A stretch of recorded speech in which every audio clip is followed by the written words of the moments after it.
Are you struggling for consistency in your sim racing? Does your iRating look like a roller coaster? If so, we have good news for you. The way to get more consistent is to first understand what you're doing differently than the professionals. And VRS is the answer. With our competitive subscription, you will have the telemetry, setups, tutorials, and everything else you need to fully analyze your driving. Our data packs and the ability to compare your driving with the best in the world will show you exactly where to adjust your inputs, change your driving line, and shave seconds off of your lap times. And our powerful and precise Direct Force Pro wheelbase and precision pedals are being used by some of the world's best drivers. All these champions agree that VRS hardware is not just the best on the market, it's also priced well below the competition. So if you're looking to upgrade to direct drive and the best pedals in sim racing, VRS is your answer. If you want to get better, get faster, and make it happen sooner rather than later, you owe it to yourself to find out why so many people are switching to VRS. You'll be so glad that you did. Visit www.virtualracingschool.com and learn why the best use VRS.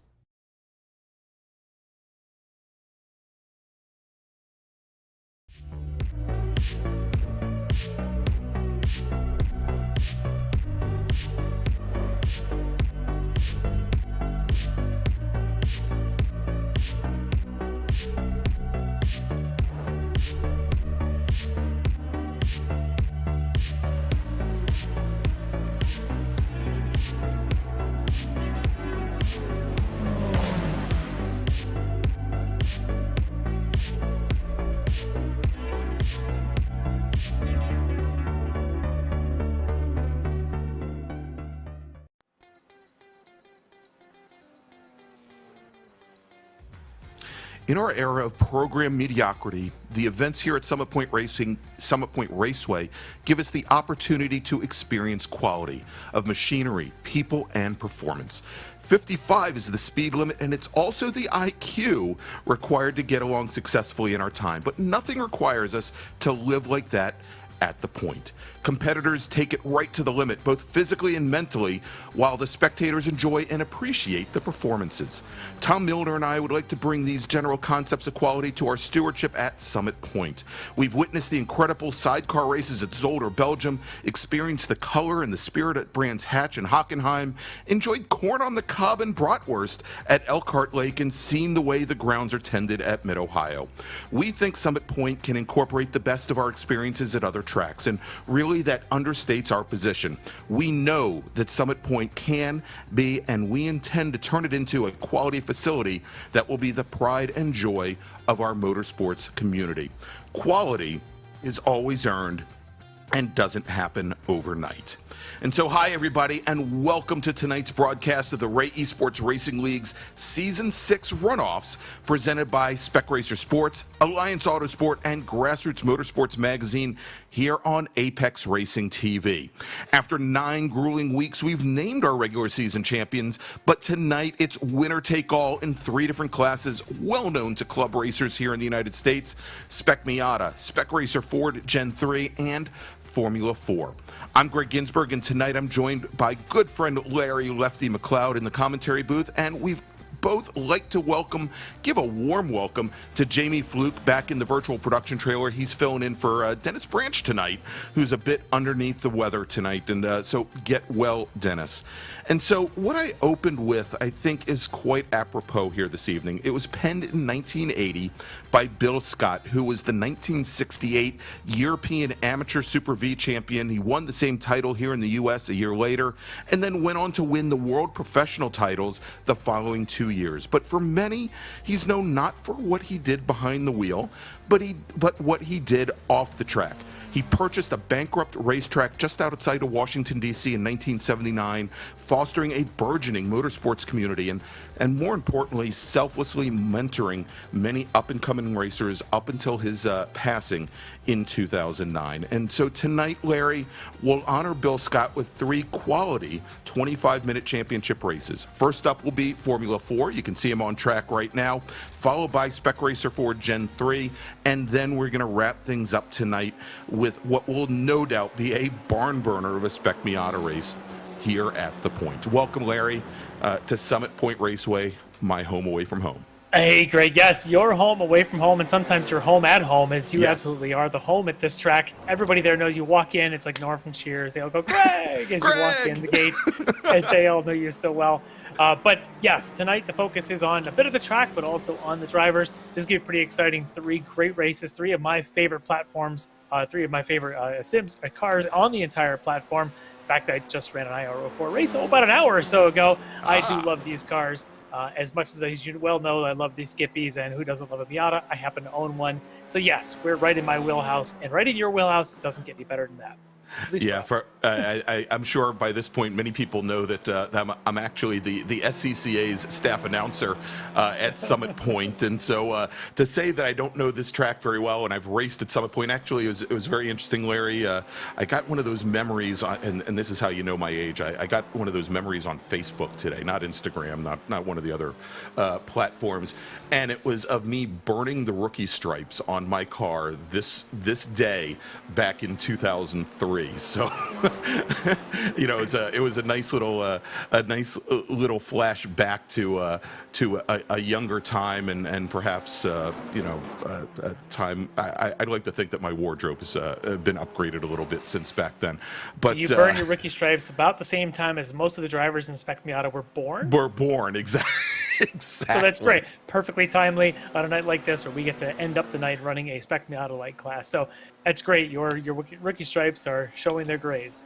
That's right. And so our drivers are now out on track, and we're just starting to see some drivers file in that had not been out for practice earlier today. So I think we're now up to about 13 or 14 cars, but we are underway with qualifying. It is a 15-minute qualifying session, a little bit different from our normal 9-week series, is that these races will be slightly longer in format. We typically run a 20-minute race here in the Ray Esports Racing League. League. For tonight's runoffs, all of our races will be 25 minutes in length.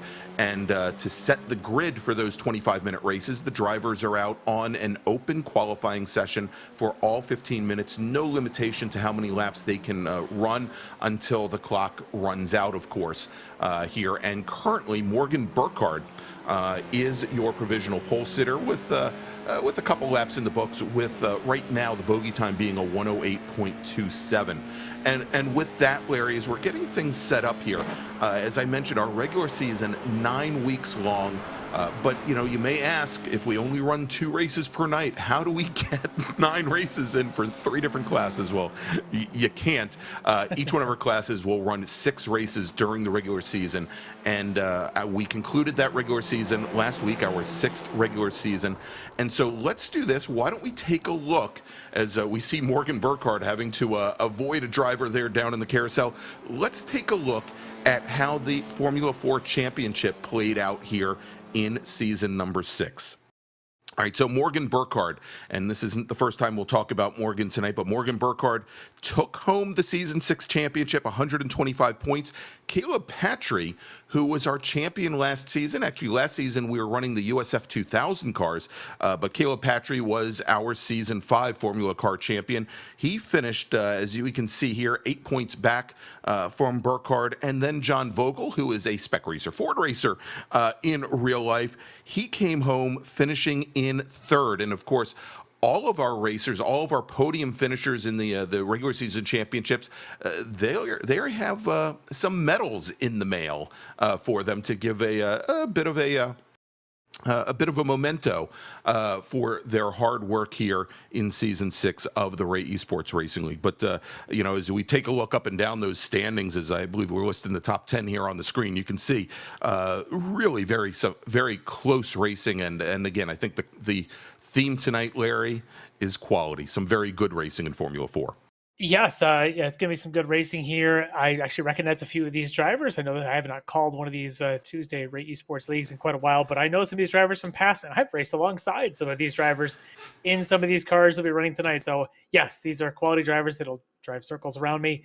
Not to be judging them about their performance against me, because that would be unfair to their own skills. But the good thing about tonight's race is these guys are familiar with each other and familiar with this track, because this is one of the oldest tracks on the iRacing platform, and I think everybody's familiar with it. It's one of the ones at this point is free. It's just 2 miles of fun, and it's 20-year-old scanned condition. But everybody seems to love this place, just bounding these cars around, and makes it pretty decent racing, I think, especially in things like the IRO4, where you get that good quality draft on the front straight. And it's going to have to be a bit of a chess match as we wind down the laps tonight. We'll see how it's going to come. I don't know that a qualifying position is going to matter that much around here in these cars. Maybe a little more in the Spec Fords that we're seeing here, but this will be a good race nonetheless among some really good quality drivers. Yeah, and we're seeing some racers, speaking of drivers that we know, and we see Beans Forster there. I think we had Deacon Greenfield go off track just ahead of him. But for example, we do have Caleb Patry in the 198 machine, as I mentioned, our season 5 Formula Car champion. There's Caleb, and Caleb put in a couple of rounds in the iRacing official Skip Barber Formula 4 series earlier this year. So good to see him back with us, and a regular on Tuesday nights. And, you know, adding a little bit to the local flavor here.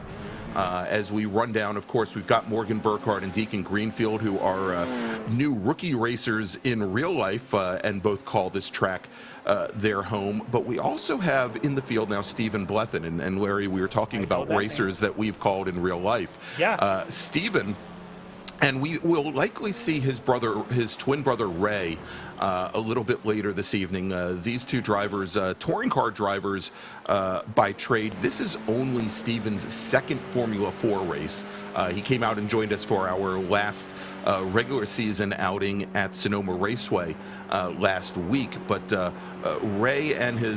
Stephen and his brother Ray have been racing touring cars, starting with 5-cylinder Audis many years ago. But to bring the story full circle, I found out today that their father originally received his competition license here at Summit Point in the early 80s. And both Stephen and Ray have never raced here in real life. And as Stephen said earlier today, he just loaded up Summit Point on iRacing for the very first time about 3 p.m. this afternoon. So it's going to be, Summit I don't think is a tough track to learn, but it's a very difficult track to learn the intricacies of. Yeah, you're absolutely right. And I think you, coming from the position of having instructed here, even, you've got a lot of laps, as many as probably any of the broadcasters you'll hear doing races from this place. But yeah, there's a lot of subtlety to this place. You know, the way that turn 5 behaves, you know, the way that the turns, 6, 7, 8 are all sort of connected in a certain way. And even the way you chuck it and throw it in through 10 actually is a bit of an art form. So you're absolutely right. There's definitely some subtleties around here that you have to really get seat time to understand, especially with this old scan. It's very bumpy. Right. This is not the smoothest scan. No, and so the track, and you mentioned that this was one of the actually initial tracks that was offered on the iRacing platform back in 2007. And you are looking at Summit Point very much as it looked in 2007. I think there are actually, we may even have more people up in the Turn 10 bleachers. As a matter of fact, the Turn 10 bleachers that you saw there in that shot no longer exist because they have been reclaimed by the earth.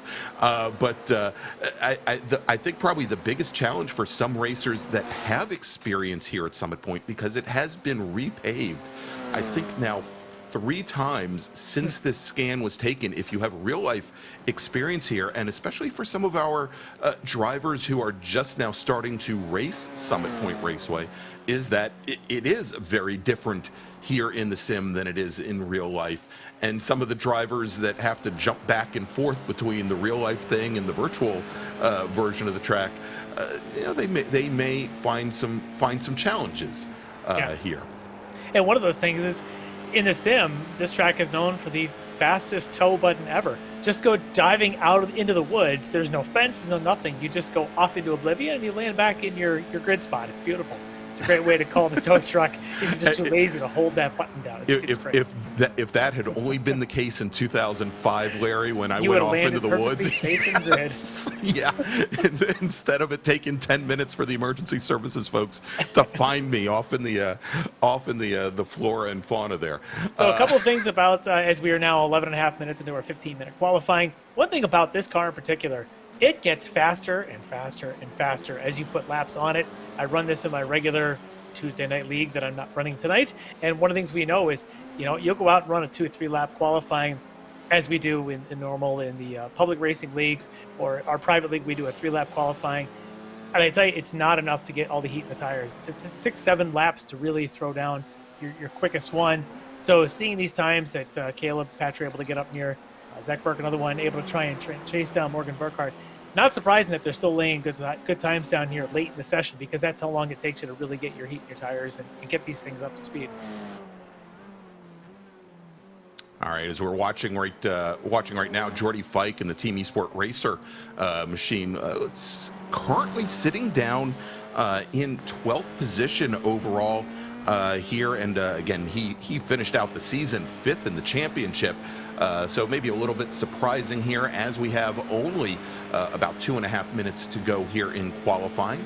A lot of the folks that we have, and some folks coming back that haven't been with us here in quite some time on the Esports Racing League. We've got Tom Pendergrass in the field. Actually, Tom was with us last week at Sonoma. I'm sure he's looking for a little bit of well, let's just say he's looking for a better race. He had some issues on heading up the hill towards turn 2 at the start of last week's Formula 4 race. That I'm sure about 5 other drivers who ended off in the grass with him will be hoping that Tom has a better evening as well. Yeah. Beans Forster out running with us, as well as Nagase Yoshikawa, who was not with us at Sonoma, but has shown to be a very good Formula 4 racer, part of that all sports racing team with Morgan Burkhardt. And he is currently sitting 5th fastest in the number 98 machine. Yeah, just keeping an eye on where the fast laps are on track. I do love the graphic that tells you whether or not they're on a personal best. And Yoshikawa, one of those drivers that is currently on a personal best lap. See if you can crack into the top 3. All right, as he crosses the line, let's see if he improves upon that 109 and change. Indeed, he does. He gets down to a 108.90, but does not improve on the leaderboard. Going to stay in 5th position for the moment. Somebody who does improve, Beans Forster, in the 231 machine there, the blue and yellow machine. He leapfrogs Zach Burke. Not going to put him on another row, but that'll move him from the outside to the inside of row number 2, as we have now just a touch over 30 seconds remaining here in qualifying. And not that you always get to choose exactly the position that you're in, but I do like the inside of row 2 at a track like this, because you got that draft in the long straightaway, but it puts you on the preferable line as you go through that turn 1, and you're not fighting on the outside. Outside only works if you can hold it through 1 and 2, so you can then have maybe the inside going into 3 on that opening lap, but I prefer to kind of stay down the inside and control my own destiny, so to speak, and not have anybody else kind of clobber a curve and end up taking my race out before I even get around the first turn. So yeah, it is tough here at Summit to be out on the outside. Not a ton of grip out there. You can see the gator teeth that line up right along the dirt there. But it's certainly the long way around, but it doesn't take much to push you even 2 wheels off in the dirt, and as opposed to a lot of the later tracks where you drop a wheel into the grass, no harm, no foul. You've got the left side of the car so loaded up that it is very easy in these cars to put you around, and even if you don't go around, it's a long, difficult way to get yourself back onto the track surface. Well, Zach Burke able to take advantage of some warm tires here at the end of the session. Got himself right now into that, as I say, the preferable grid starting spot up there in 3rd for the moment. We'll see if anybody behind him can make any kind of move, but that does drop Beans Forster down into the 4th on the outside of that row as they just swap inside outsides. There he goes. We watch Tom Pendergrass finishing up his run. He's going to start on the inside of row number 4, and we'll track John Vogel in the black number 4 machine coming down the. Well, he's just now completed his lap, and that last time by does not improve upon his previous best of a 109.37. He was about a 10th off of that. He's going to start tonight's race in 6th.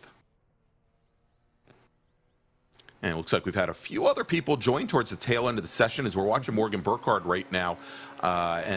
Morgan already on provisional pole, and it looks like he is perhaps the last driver on track, and he's trying to improve upon that, having put in 13 flying laps. And talk about flying. There you go. And poof, magically back on the pit lane. Beautiful stuff.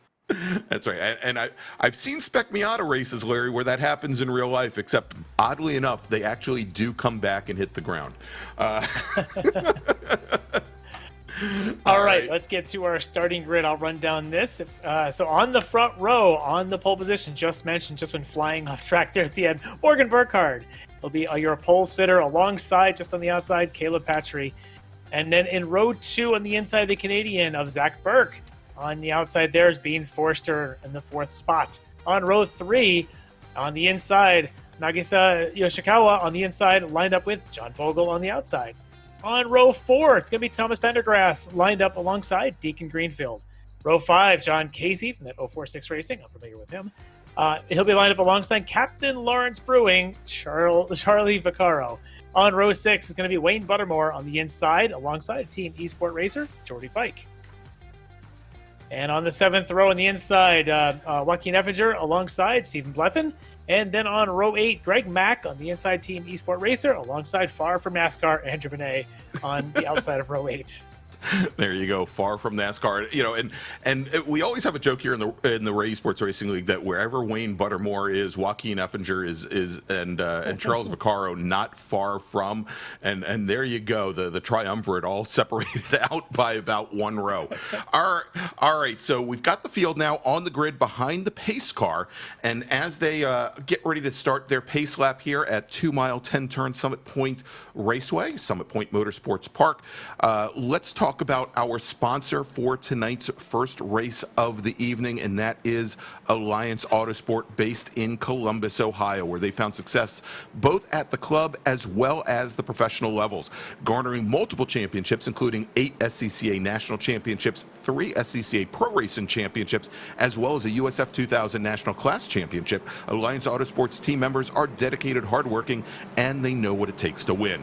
Alliance's SCCA Enterprises Great Lakes Division customer service representative for Formula Enterprises 2 and Spec Racer Ford 3, and their services include arrive and drive packages for both of those classes as well as Trans Am 2. In addition, they offer customer car prep, trackside support, transportation, storage, part sales, data analysis, and hospitality, as well as driver coaching and development. To join Alliance Autosport on the winning track, check them out at allianceautosport.com.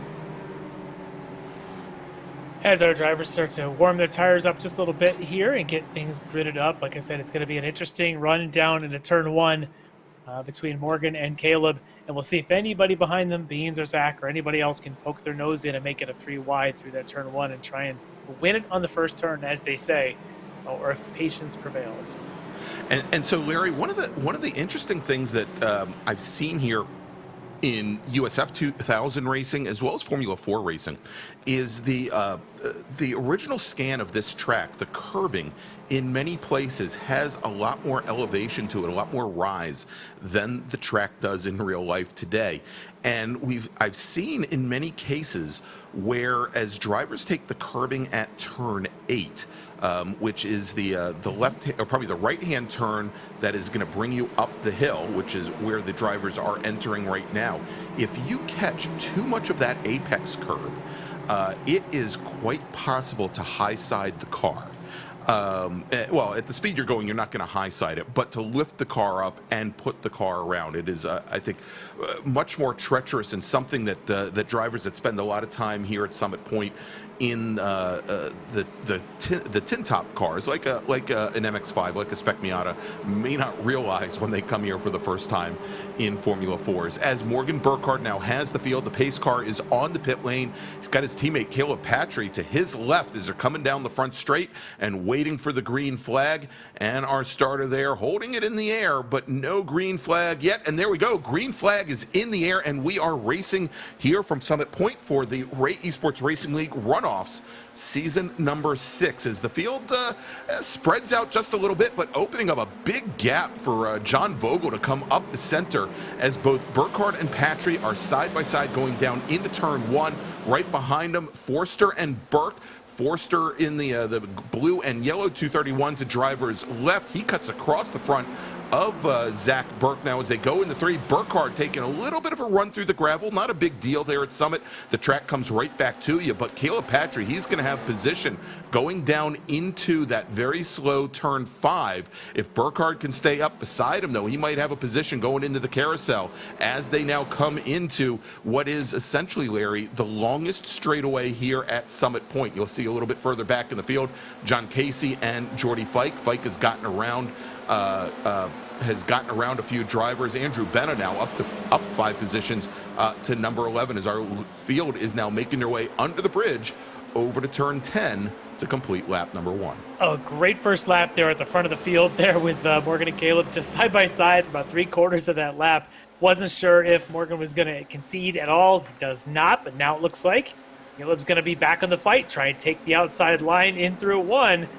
These two guys are going to be doing this for the entire race, because here they are again, swapping positions through 1, side by side, wheel to wheel, heading down to 3. These guys are showing a lot of precision, a lot of pace early in this race, but certainly not a lot of patience. No, not at all. And a little surprising to see Burkhardt taking a very defensive line down the front straight to start lap number 2, and a good over-under move by Patry. But once again, 2 seemingly very evenly matched drivers. Now, we were talking about John Vogel, who saw the C's part on the opening lap. He's moved up now into 5th position, having started in 6th. We're watching right now Tom Pendergrass in the 23 machine, and Deacon Greenfield. Greenfield started 8th. He's now 7th. Pendergrass started 7th.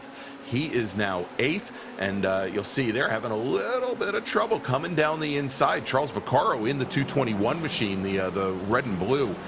Formula 4 entry, but he gets around John Casey now and moves himself up into 9th position.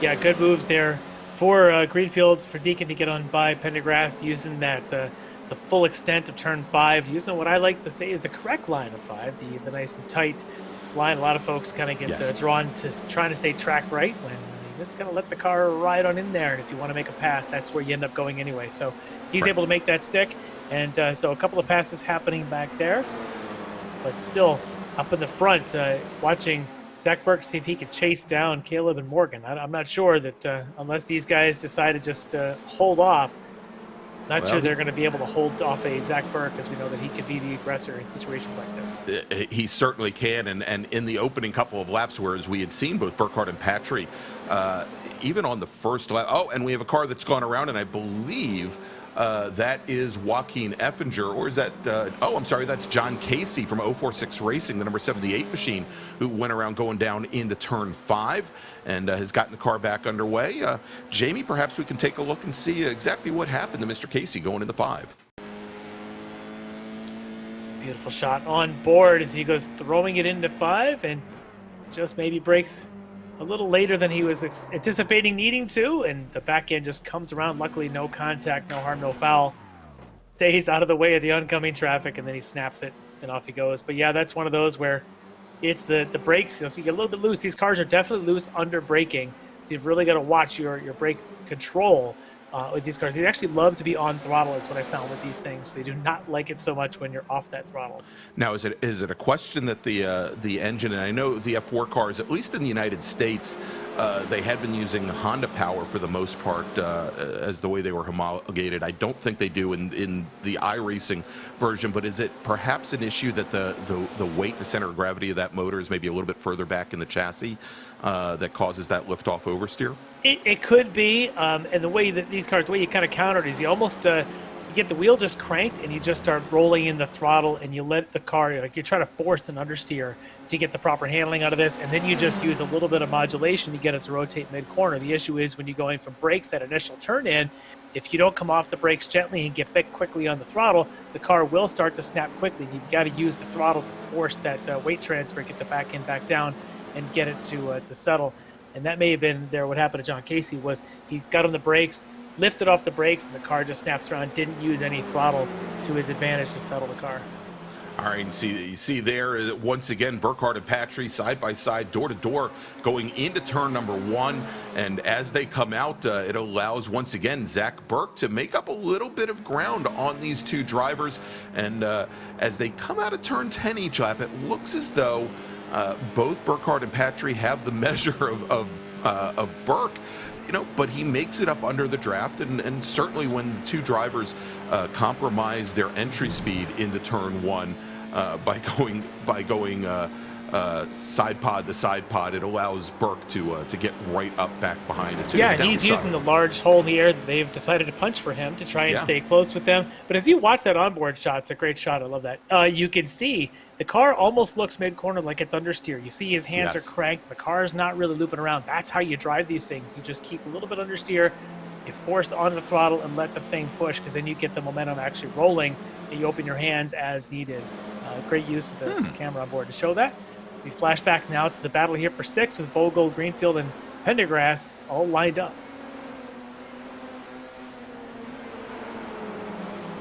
And of course, Vogel, being a Spec Racer Ford driver in real life, he's shown himself to be quite adept here at Formula 4. As we mentioned, he finished 3rd in the championship this season.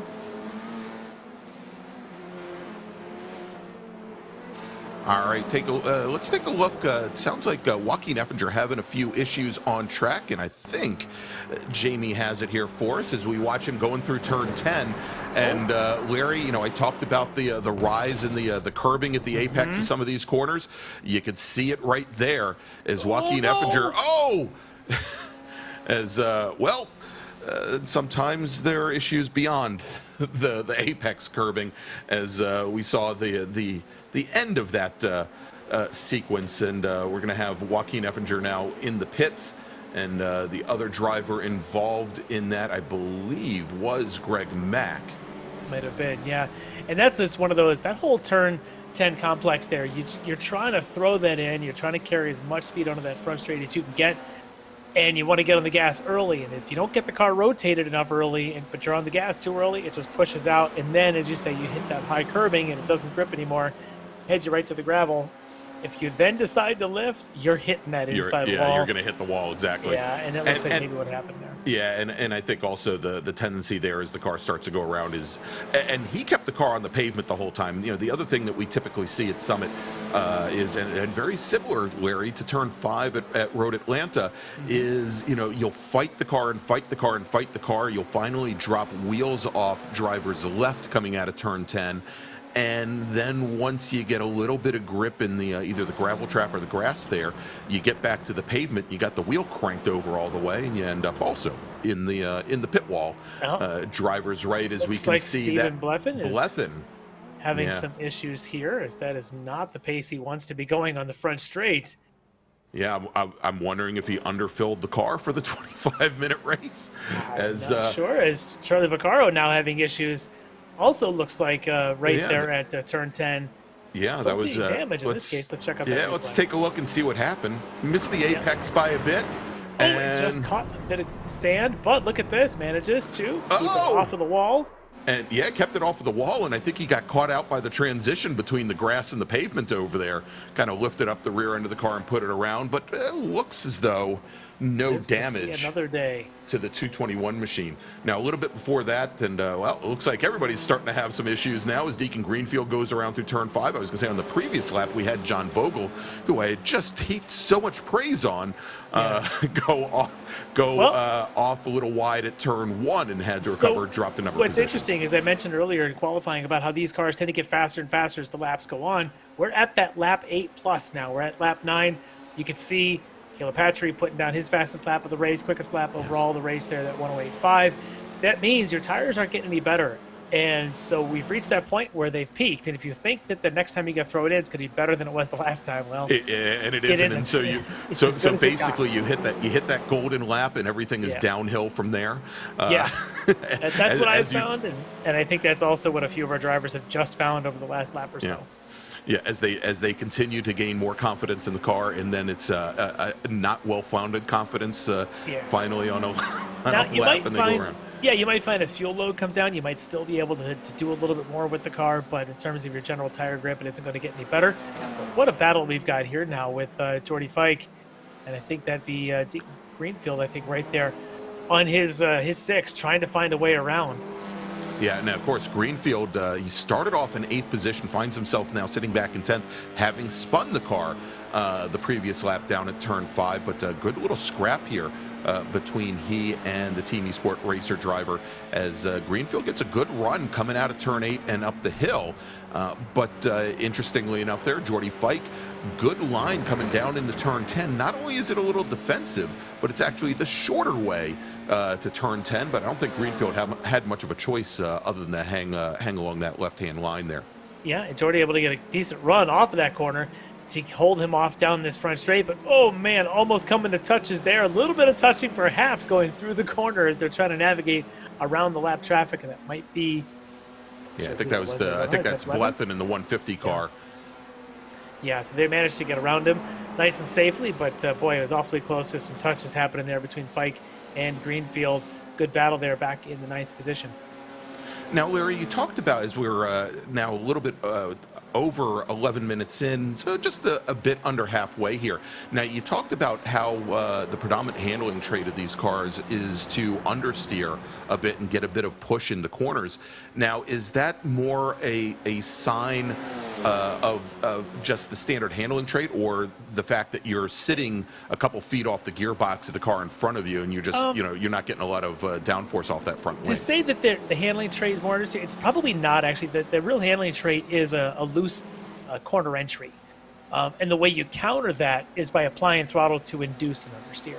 Okay. To make it fast is you really want to load. Once you start, we got a slide here for Burkhardt as he's trying to save it off of turn 3. It looks like he did, only going to lose the 1 position. That was Wow. impressive.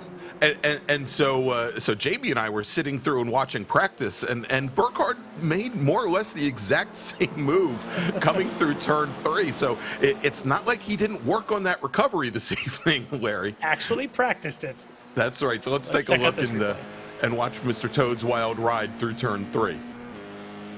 And so again, it's always a tough corner because there is no entry curbing. He gets in, just catches a little bit of inside curb, but look at that recovery. Look at the reflexes there. And I'll guarantee you he's on throttle on that recovery, because as soon as you go off throttle, you're going to be off the woods to track left. He managed to save that very well and didn't even lose 2 spots, even was able to hold Zach Burke still behind him. That was impressive there for Morgan. And Morgan now right back up to Caleb Patry.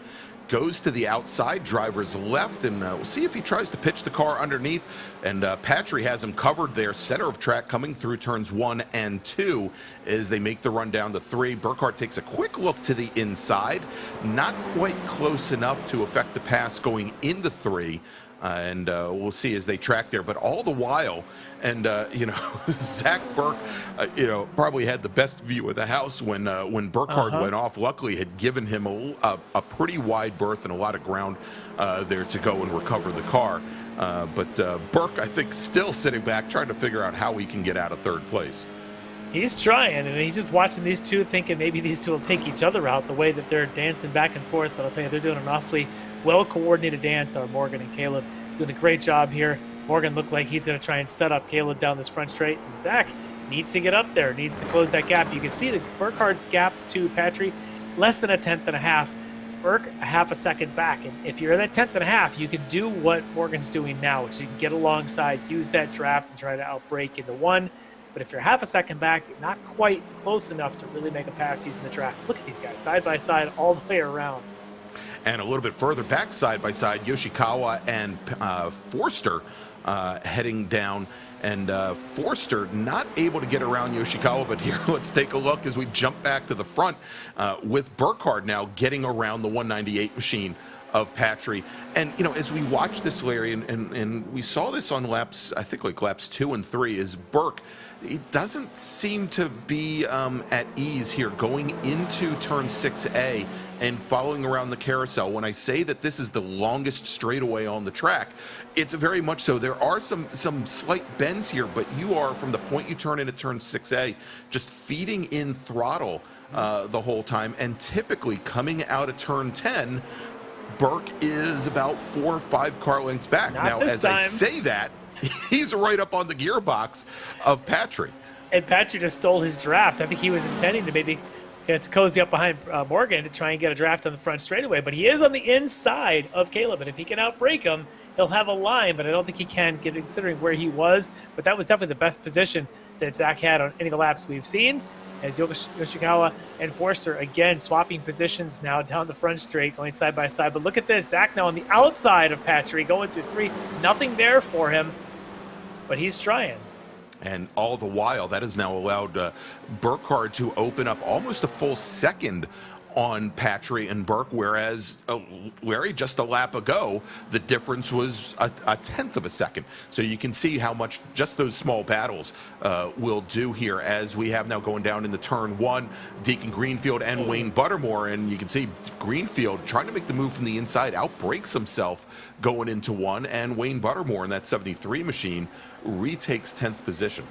Greenfield able to contain it on the track, though. It didn't end up on the outside of 1, so that's good there, but does not execute the pass. He's going to have to work and get back up there again.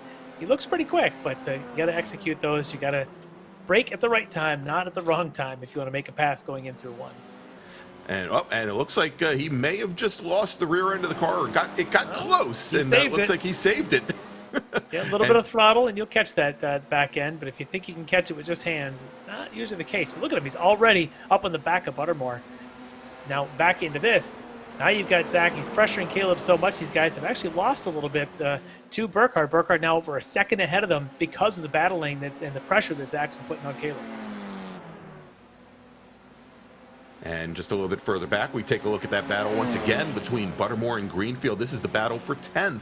And Greenfield once again going to go down the inside, and he manages. I don't was know just if they gonna touched.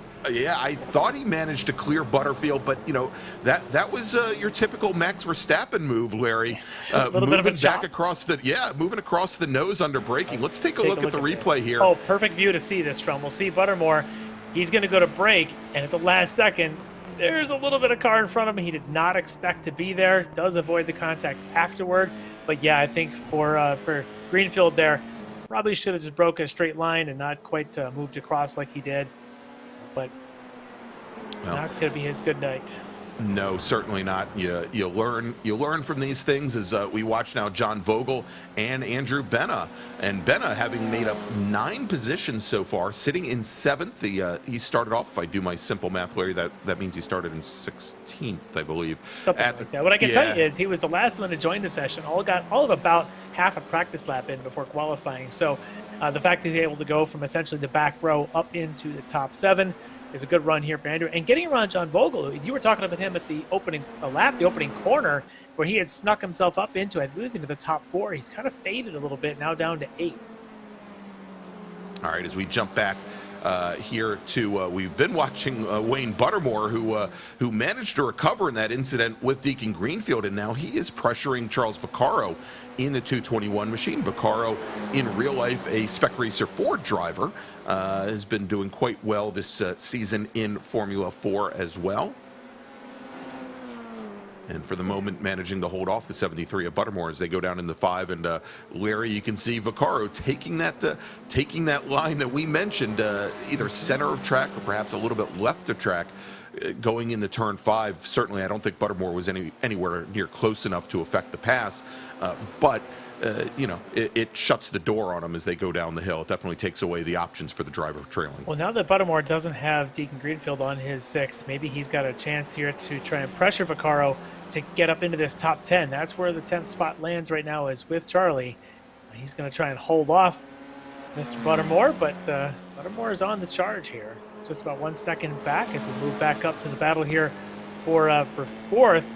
Forster and Yoshikawa, just about a 3/10 between them. You can see Yoshikawa all over the gearbox of Forster. Yeah, and these two have been going at it pretty much since the drop of the green flag, Larry, and again, very close. So we can see Yoshikawa kind of trying to straighten and shorten that line up into turn number 10 as they come onto the front straight. Looks like exit speed out of 10 onto the straight here, a half-mile straightaway here at Summit Point Raceway, just about even.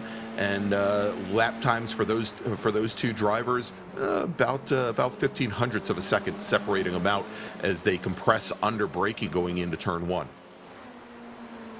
That's a pretty good battle there. We had to talk about the podium battle that was going on. That sort of spread out a little bit. This is now the best battle on the track is here between Forster and Yoshikawa.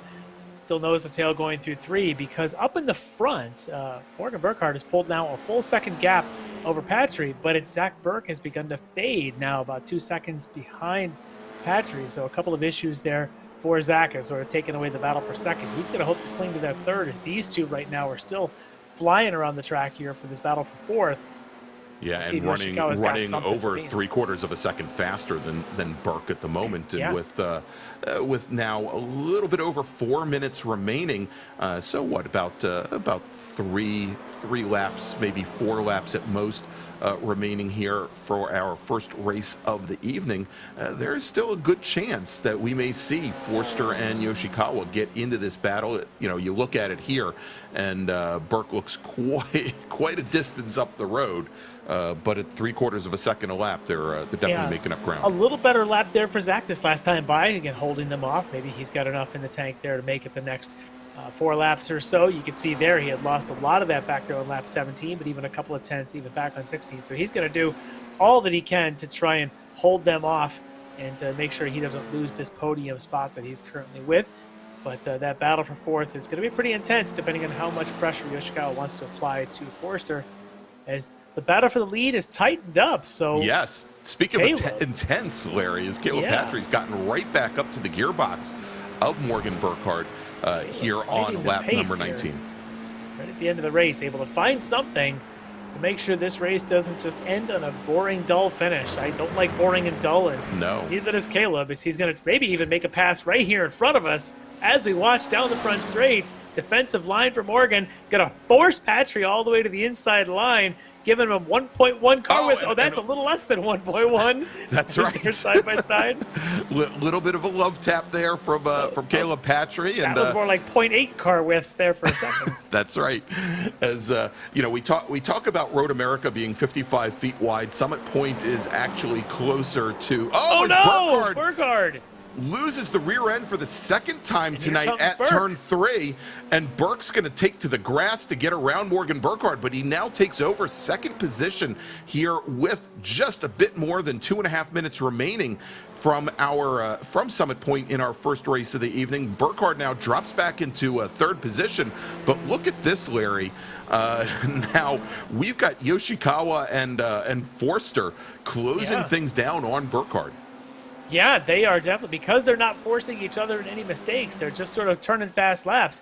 They are not too far now from Burkhardt, who we thought was going to be a lock on this race just a couple laps ago. Not only does Patry make the pass stick at the right time, Burkhardt then loses it for the second time, going to 3, this time costing him a couple of positions. He now needs to work to catch Zach Burke for second.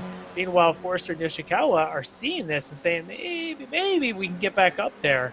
If we see and you can see there's Yoshikawa for a moment there, looked to the inside. He must have thought, oh, no, let's stick here and see if we've got a chance for that last spot on the podium, as they're rolling out of turn 2 now.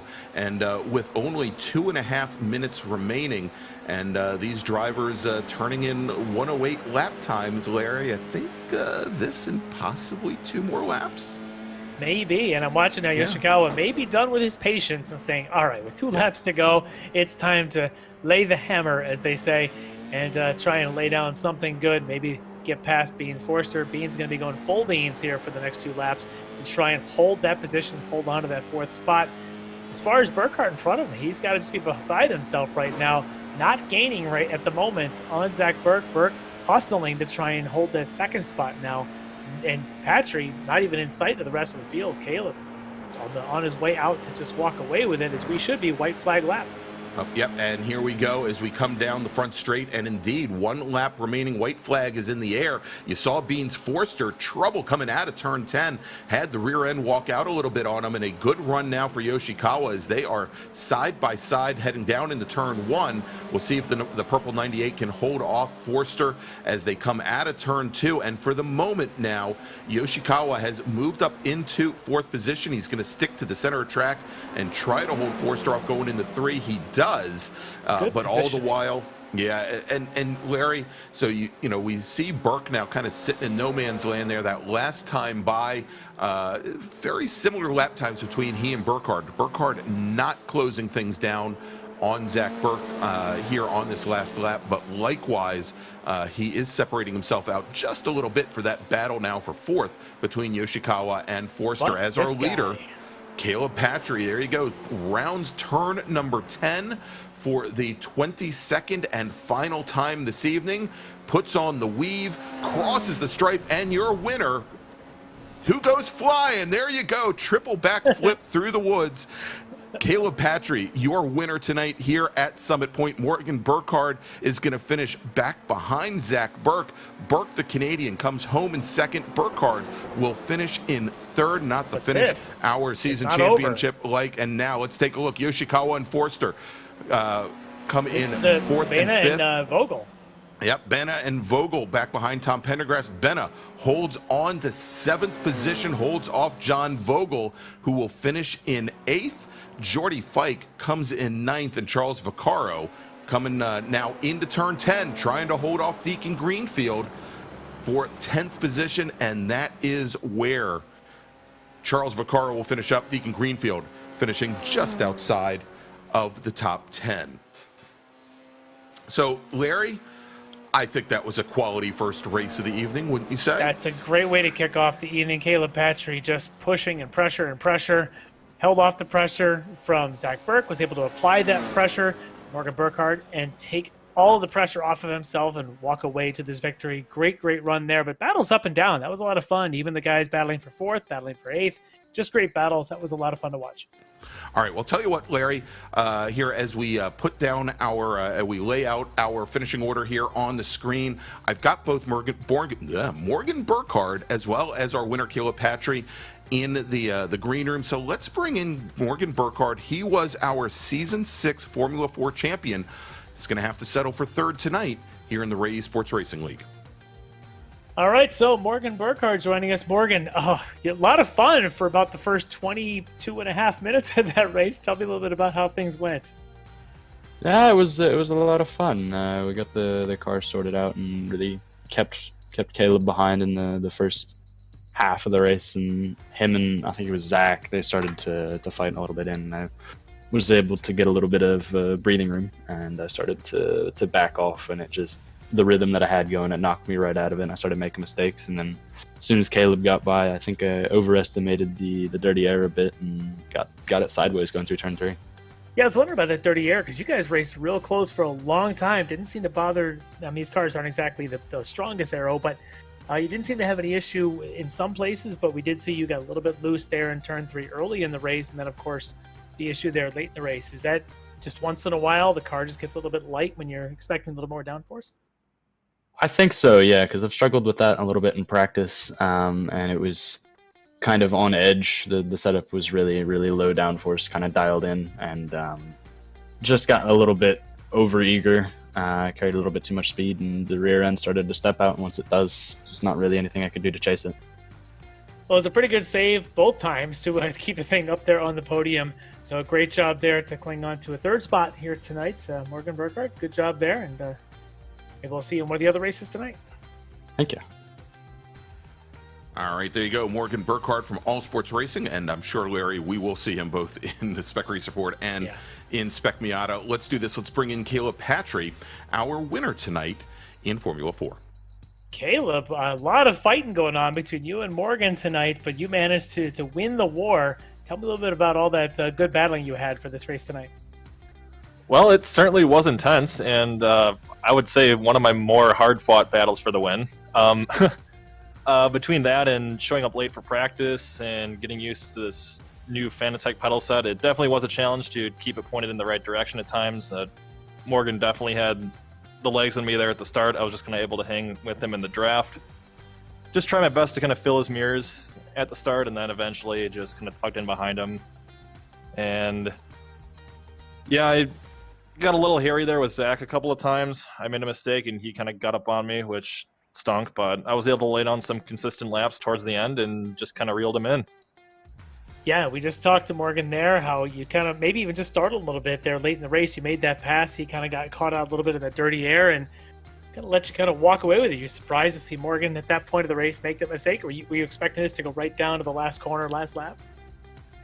I mean, I know Morgan's obviously a really good driver, can hold his own really well. So I was just, I saw he was making a couple of mistakes there throughout the race. So I was just, waiting for him to make the same towards the end, and lucky for me, it happened.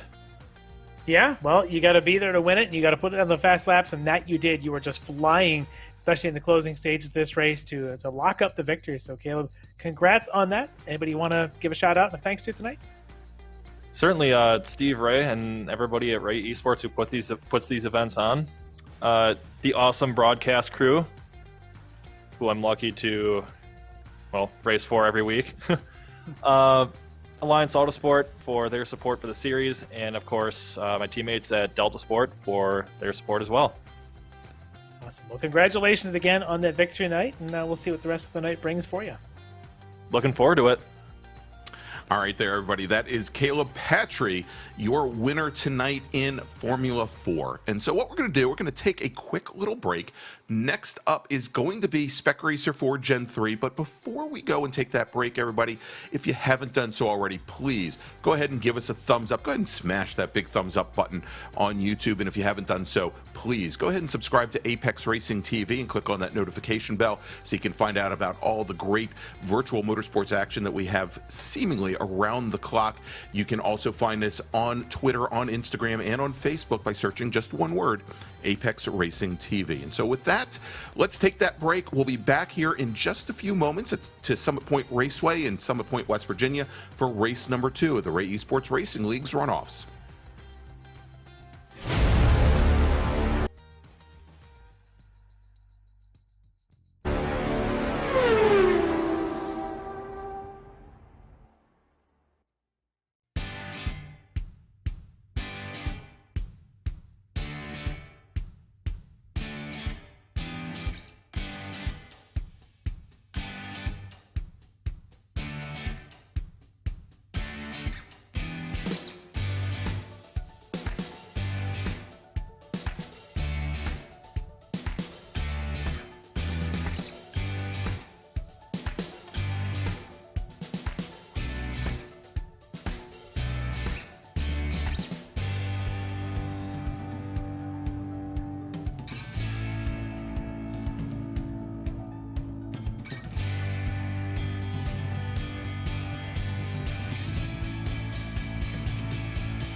Are you struggling for consistency in your sim racing? Does your iRating look like a roller coaster? If so, we have good news for you. The way to get more consistent is to first understand what you're doing differently than the professionals. And VRS is the answer. With our competitive subscription, you will have the telemetry, setups, tutorials, and everything else you need to fully analyze your driving. Our data packs and the ability to compare your driving with the best in the world will show you exactly where to adjust your inputs, change your driving line, and shave seconds off of your lap times. And our powerful and precise Direct Force Pro wheelbase and precision pedals are being used by some of the world's best drivers. All these champions agree that VRS hardware is not just the best on the market, it's also priced well below the competition. So if you're looking to upgrade to direct drive and the best pedals in sim racing, VRS is your answer. If you want to get better, get faster,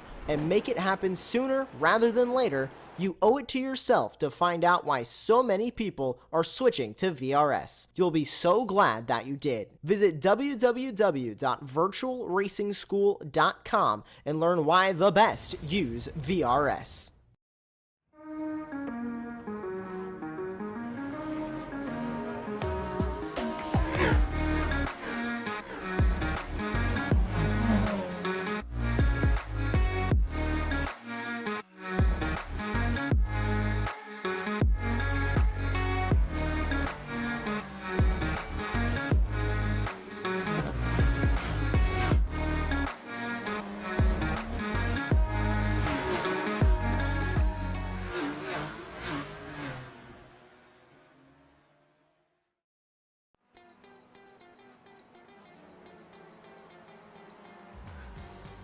All right, and we are back here at Summit Point Raceway for the Esports Racing League Season 6 Runoffs. I'm Greg Ginsburg along with Larry Lefty McLeod, and a great way to start the evening off, Larry, as we talked about it with Caleb Patry taking the win in Formula 4, Zach Burke, and then Morgan Burkhardt rounding out the top three. But now we move on to Spec Racer Ford here, or Spec Racer Ford Gen 3, and we've got a number of drivers in the field here that have quite a bit of Spec Racer Ford experience in real life.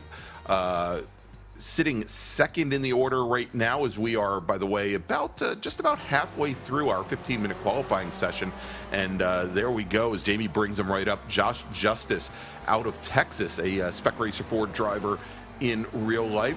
He, for the first 5 minutes or so, was your provisional pole sitter, but Jamison Huffman in the number 89 machine has pipped him for the moment, and quite a bit faster, as you can see there, almost 0.3 of a second faster than Justice at the moment. Zach Burke, still fast, still Canadian. He is your third fastest driver at the moment. And Caleb Patry, our winner from race 1, currently fourth fastest. Now, going back to my original premise about all of these Spec Racer Ford drivers, we've got Charles Vaccaro in the field tonight with the 221 machine, currently sitting 13th. He races Spec Racer Ford up in the Northeast, and we have John Vogel in that Carrier Air Conditioning number 4 machine, and I'm sure he's looking to put in a little bit better showing here in Spec Racer Ford than he had in Formula 4 this evening. He is currently sitting at 9th in the order, but you can see how tightly packed things are in that midfield, as he's got a 120.31 that he's trying to improve upon. He's got Deacon Greenfield only 0.03 of a second off of his times. You can see there now Charles Vaccaro in the 221 machine crossing the stripe, moves up to 9th with a 119.7. So very closely packed areas. Vogel comes out of turn 10. Let's see if he can improve on that 120.3. He does. And he does, as he puts down a 119.51, moving up all the way into 5th position here with a little bit more than 5 minutes remaining. So let's do this, Larry, as we did with our Formula 4 racers. Let's take a look at how, now that we have completed our 6th regular season, how the championship played out after 6 rounds here in the Esports Racing League. And here's a bit of a surprise to me. Our series champion, Wan Chi Lin, who managed to take the championship by 3 points over John Vogel, I don't see him out for practice or for qualifying this evening. He was not at our final round at Sonoma last week, and I know you've had a lot of experience in the Weekend Warriors Spec Racer Ford League, as has Lynn, and a little bit of a surprise not to see him here this evening to back up that regular season championship. As we mentioned, John Vogel finished second in the points with 87, and we have Jordy Fike listed as our bronze medalist in the championship with 82 points. Both he and Josh Justice rounded out the season with the same 82 points, but in a tiebreaker based on finishing positions. Jordy Fike comes home with that bronze medal. And you can see here Morgan Burkhardt, who I believe actually missed 2 rounds in the championship out of 6, managed to finish all the way up in 5th position. Look at that with 80 points. Oh gosh! Please tell me that Andrew Benna doesn't have my face plastered all over his car. Of course he does. Several locations on the side there. He's got Greg's smiling face. I mean, only appropriate here when we're at Summit Point, of course. The Spec Racer Greg. Yes, there we go. Absolutely. Larry, the only thing that could be worse than that is a set of bloodshot eyeballs staring back at you. That's a great idea. I may have to add that to my paint. And if you have ever raced with me in a Spec Ford, you know that I already have.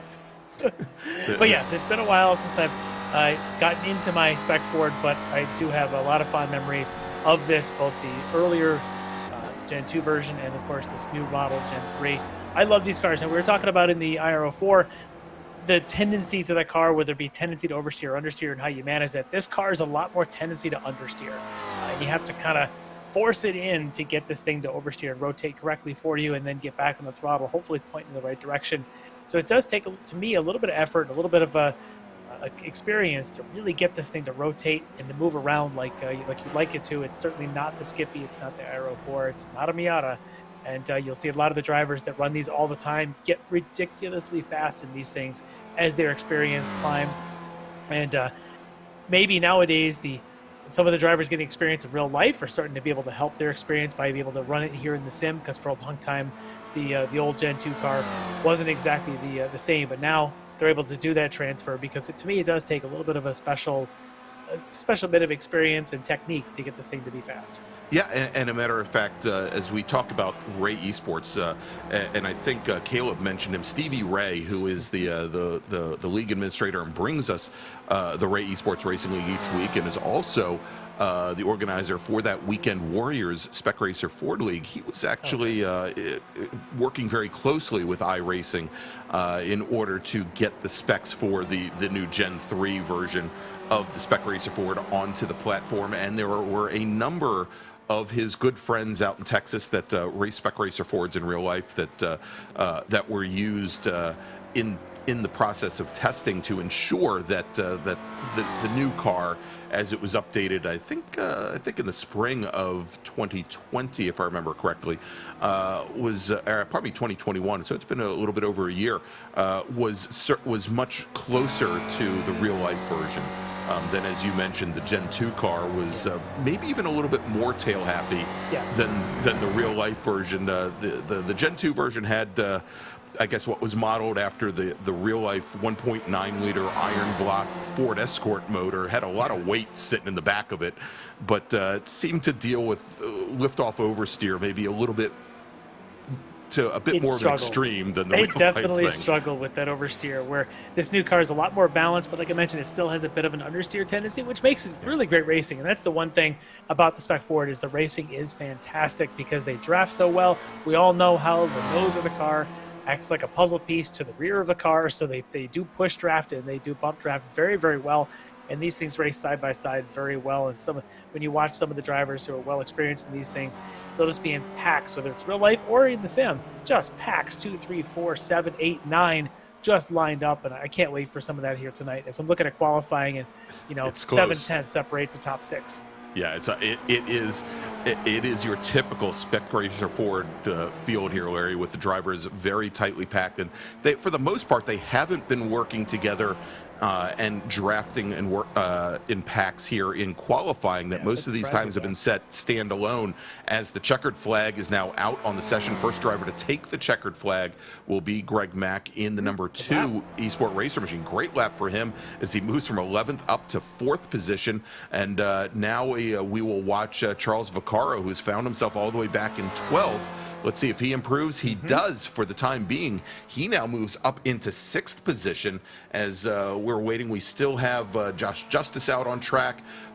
John Vogel, as we're watching Vogel now working his way through the carousel. Let's see what Josh Justice can do. He was up on pole early on in the session, had dropped down to 2nd, now sitting 5th. Let's see if he can improve upon that 119.3. No, and going airborne then afterward. That's he's just, you know, when they say imitations is the sincerest version of flattery, well, there you go, as Josh Justice imitates Caleb Patry. Doesn't quite get the airtime, though, Larry. Got to work on that technique. That's right. As we watch John Vogel now trying to improve upon 8th position and his 119.51. Will he? No. He puts in a 119.86. He's going to have to be. He's going to have to deal with at least 8th. Let's take a look at Joaquin Effinger in the 700 car. Joaquin goes off at turn 10. That last lap is going to be invalidated, and that is, ladies and gentlemen, the end of qualifying here at Summit Point for our Spec Racer Fords. We're going to have our starting grid here in just a moment for another 25-minute run to the checkered flag. And that flag stand, that flag man is vigorously waving that checkered flag just in case anybody else. In case somebody comes out of turn 10. I want to make sure that grandstand of people you see there can see that checkered flag is waving. That's right. You'd think the folks down at turn 8 or turn 9 would have come over to the race net and said, "Hey, last car is already passed." All right, so we've got our drivers now heading out to the grid. Larry, I'll take this one, and you can take our Spec Miata race. Starting on pole tonight for the 2nd race in a row, Morgan Burkhardt from Team All Sport Racing, driving the number 40 machine. Right beside him from Team Watson Racing is Beans Forster, driving the number 231. Jamison Huffman, driver of the number 89 car, also from Team All Sport Racing. He's going to start 3rd with Greg Mack on the outside of row number 2. Joshua Justice Racing, driving the number 99 machine. He's going to start on the inside of row number 3, while Charles Vaccaro from Captain Lawrence Brewing is going to start in 6th. Then we've got Zach Burke starting 7th tonight with John Vogel starting in 8th. Caleb Patry, our winner from race number 1 this evening, he's going to start on the inside of row number 5 with Jordy Fike starting right next to him in 10th. Then we've got Austin Knight. Look at that, from Lead Paw Racing in the 210 machine. He's going to be starting 11th tonight. Nagase Yoshikawa, coming off his 4th place finish in the Formula 4 cars. He is going to be starting in 12th position. Then we've got Deacon Greenfield. He's starting 13th tonight in the number 36 machine with Andrew Benna in that Spec Racer. Greg starting in 14th position. And Joaquin Effinger, driver of the number 700 machine, straight out of Tejas. He is going to be starting 15th tonight at the tail end of the field. And so, Larry, let's talk quickly as our drivers are on their pace lap here at 2 mile 10 turn at Summit Point about our sponsor for tonight's 2nd race of the evening, and that is Spec Racer Sports, whose mission it is to help fuel yours and support your addiction to road racing. And they feel that the way to accomplish this is by providing exceptional customer support, the parts and services you need when you need them at a fair and competitive price. Located trackside at Motorsports Ranch Houston, Spec Racer Sports currently stables Spec Racer Fords and offers rental cars that are exceptionally prepared with track time for that rental or event. Just a test drive or a test drive can be easily arranged. Reading is fundamental, Greg. In addition, Spec Racer Sports has new cars for sale, storage and support, as well as technical services such as chassis dyno work, driver coaching, as well as fabrication. And they're all offered at very competitive rates. To find out more about Spec Racer Sports and their services, visit them at specracersports.com.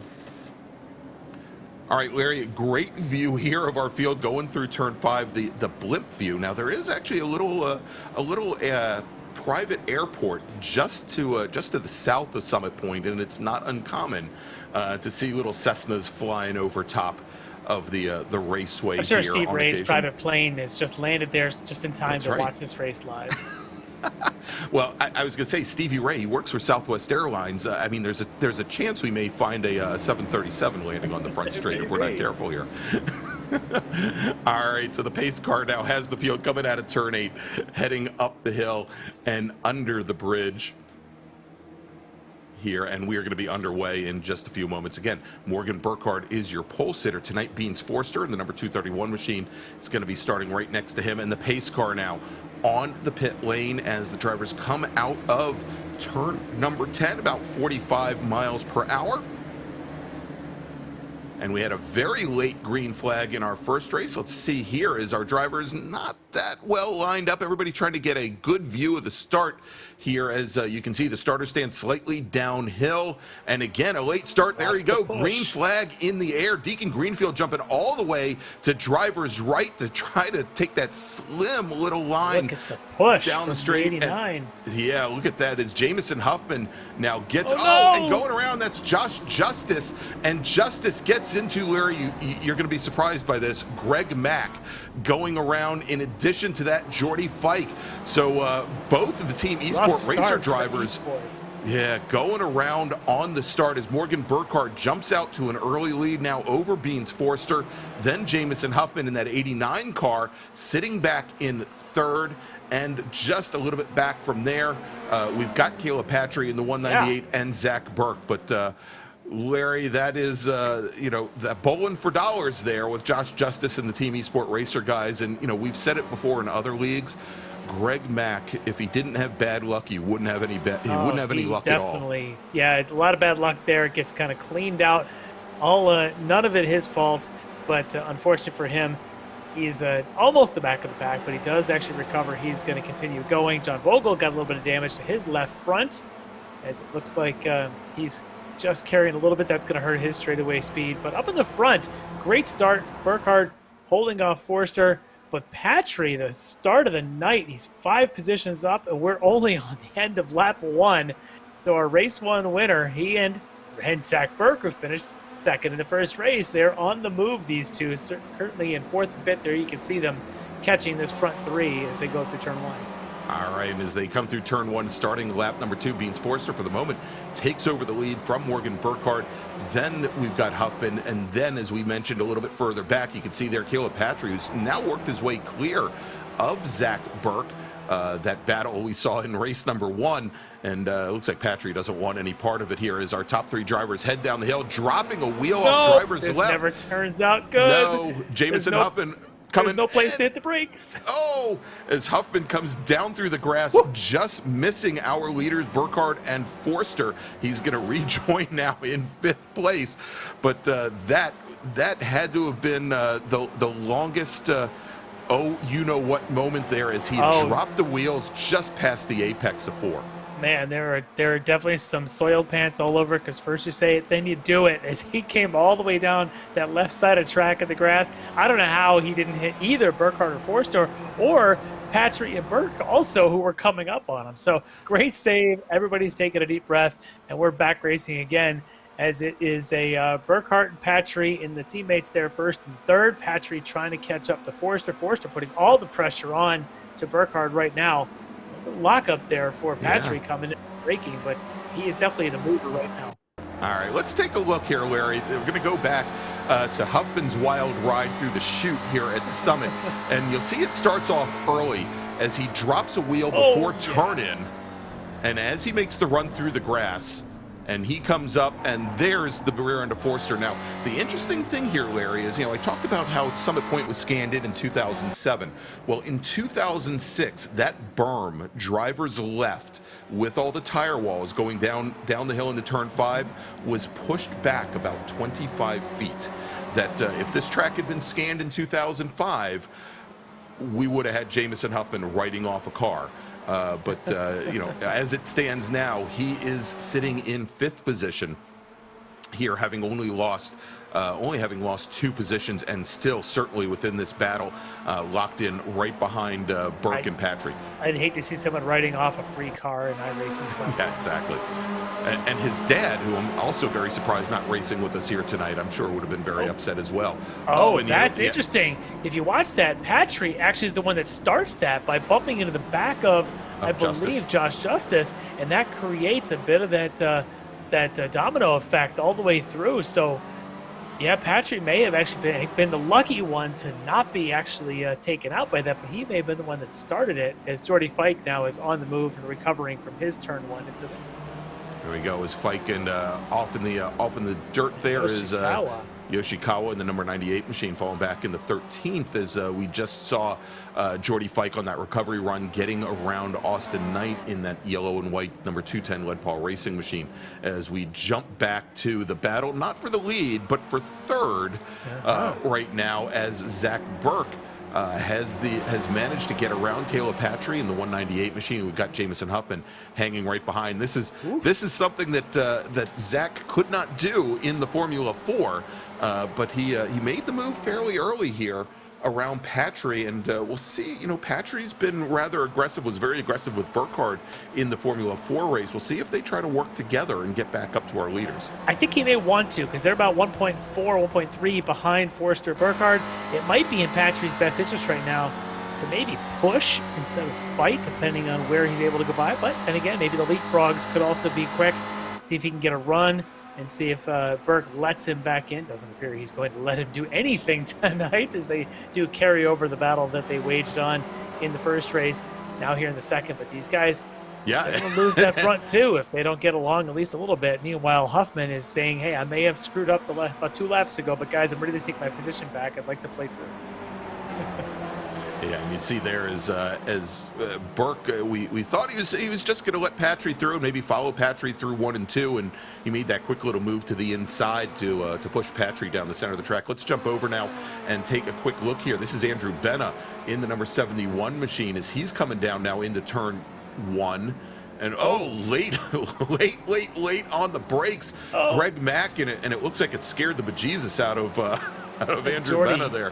Yeah, I think was that Jordy Fike that was coming down. Yeah, you're right in the 09. Jordy looked like he was going to late break everything, but unfortunately for Andrew, he just sort of got a little bit crossed up. Not a lot. He had actually recovered, but I think it really caught Jordy a bit off guard. Yeah. But I didn't see any contact with anybody. Everybody was able to avoid him, and back underway we go. As Jordy's still now back in the hunt into the 9th spot, trying to get his sights set on one Austin Knight, the Lead Paul Racing driver, up there in front of him.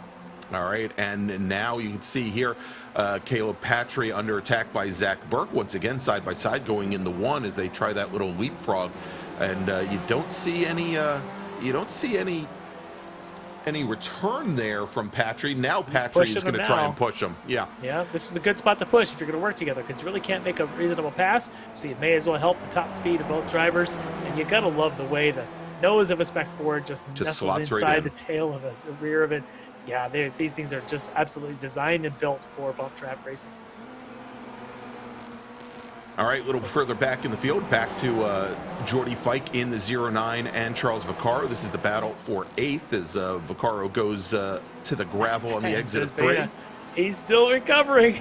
He's got it back on the track. I think he's recovered through turn 4. Well, we'll find out if he ever makes it to turn 5. There he is. He got it. And he's still losing it looks like through 6. I think you see him high centered on a curve back there, but he's still going, losing ground now. It looks like you'd think he'd learn and not put my face on the front of the car, but that's like the guarantee that you're going to get lots of camera time, and probably not for a good reason. Karma's going to get him. Is that what you're trying to say? Yes, absolutely. All right. Look at this, though, for Huffman. Yeah. As Huffman now coming down the inside. Again, Huffman now also a rookie racer in real life. He is racing primarily in Spec Miata here. His father, and again, a little surprised his father not here, a Formula Enterprises 2 racer in real life, national level driver, finished 2nd at the Runoffs a couple of years ago. And this is Jamison's rookie season at, I believe, now 16 or 17 years old. Means your rookie stripes are still older? Yes. I'm just going to point that out every chance I get. Don't make me do the math. But Jameson started this race up, back in this position. So he's returned to where he started despite having the lawn mowing incident a couple of laps ago. But he's gotten past Burke and Patry now to resume that third spot. And maybe he'll be the one fast enough to draw Patry and Burke up closer to the top two. Meanwhile, Austin Knight here. Yep. having an interesting evening as well. Let's watch Andrew. Vogel. Oh, here we go again. This is from the last lap, going through 3. Gets a lot of slide, bails out through the sand. Oh, yeah, we didn't see that part. Wall. Well, maybe that wasn't from the previous lap. Yeah, so some issues at turn 3 for Andrew Benna. And Benna now back in 13th position as we jump back to these battles here at the front of the pack. And Zach Burke getting back around Jamison Huffman with Caleb Patry right behind. Just ahead there, you can see the battle between Burkhardt and Forster. And here as Huffman moves his way back around and up into 3rd, I think some of the battle going on for the lead is still keeping this group somewhat close. Ooh, this is going to be tight and tough as they come down. As Patry, I thought, was going to give the little love tap to Zach Burke just at the wrong place in the wrong time, turning in for the chute, but managed to gather it back up and stay off the gearbox of the 13 machine. Yeah, for a second I thought he was going to punt him right off into the end of the earth there. Yes. He exit a 4, but nope, he doesn't. He was just sort of making it interesting and keeping Huffman honest. So unfortunately, what that's done is these guys are now 2.5 seconds back from Burkhardt Forster, who are kind of playing nice up there. Yes, they're battling, but they're just doing simple leapfrogging, which is relatively quick. These 3, however, this is all drawn out battling going on. There's knives drawn back here, I think, for 3rd. All right, so Burke now moves back over driver's left as Huffman went to defend. Now Patry going to try to get the car underneath the 13 as he and Zach Burke go side by side with Huffman sitting dead center of the track there as they come now at a 2. Huffman is going to come right across the nose of the 13 machine. And Larry, here comes that calm little battle that you were talking about, the battle that wasn't the battle up at the lead, as Forster and Burkhardt go side by side into 3, down through the chute, into 5 now. Still side by side. They have not given it up. Finally, Forster slots in behind Burkhardt, but not after they've lost about almost a full second there over this next pack. So if the next pack can wise up, maybe they can catch those 2 guys as long as they keep screwing around. Huffman, though, I think it's what he's got the classic, I'm going to pass you, and then I'm going to say, follow me, guys. Let's play nice. Yeah. Of course, after you make the pass. Yeah, right. It's so harder to get everybody to listen to you when you're sitting 2 cars back here as they come out of turn 10. Our leaders completing lap number 9, starting lap number 10 here at Summit Point as we're just a touch under halfway through our 25-minute Spec Racer Ford battle. And Beans Forster and Morgan Burkhardt once again, side pod to side pod, hard under braking. You see Burkhardt with a little bit of wiggle there under braking, under threshold braking going into turn 1. Forster's going to take the lead away from Burkhardt now as they come into turn 2. And Larry, we're going to see battles here all the way through the field. We're looking at Jordy Fike in that 09 machine trying to go on his recovery after his early. That's not going to help. No, certainly not. Right into the back of the 221 of Charles Vaccaro.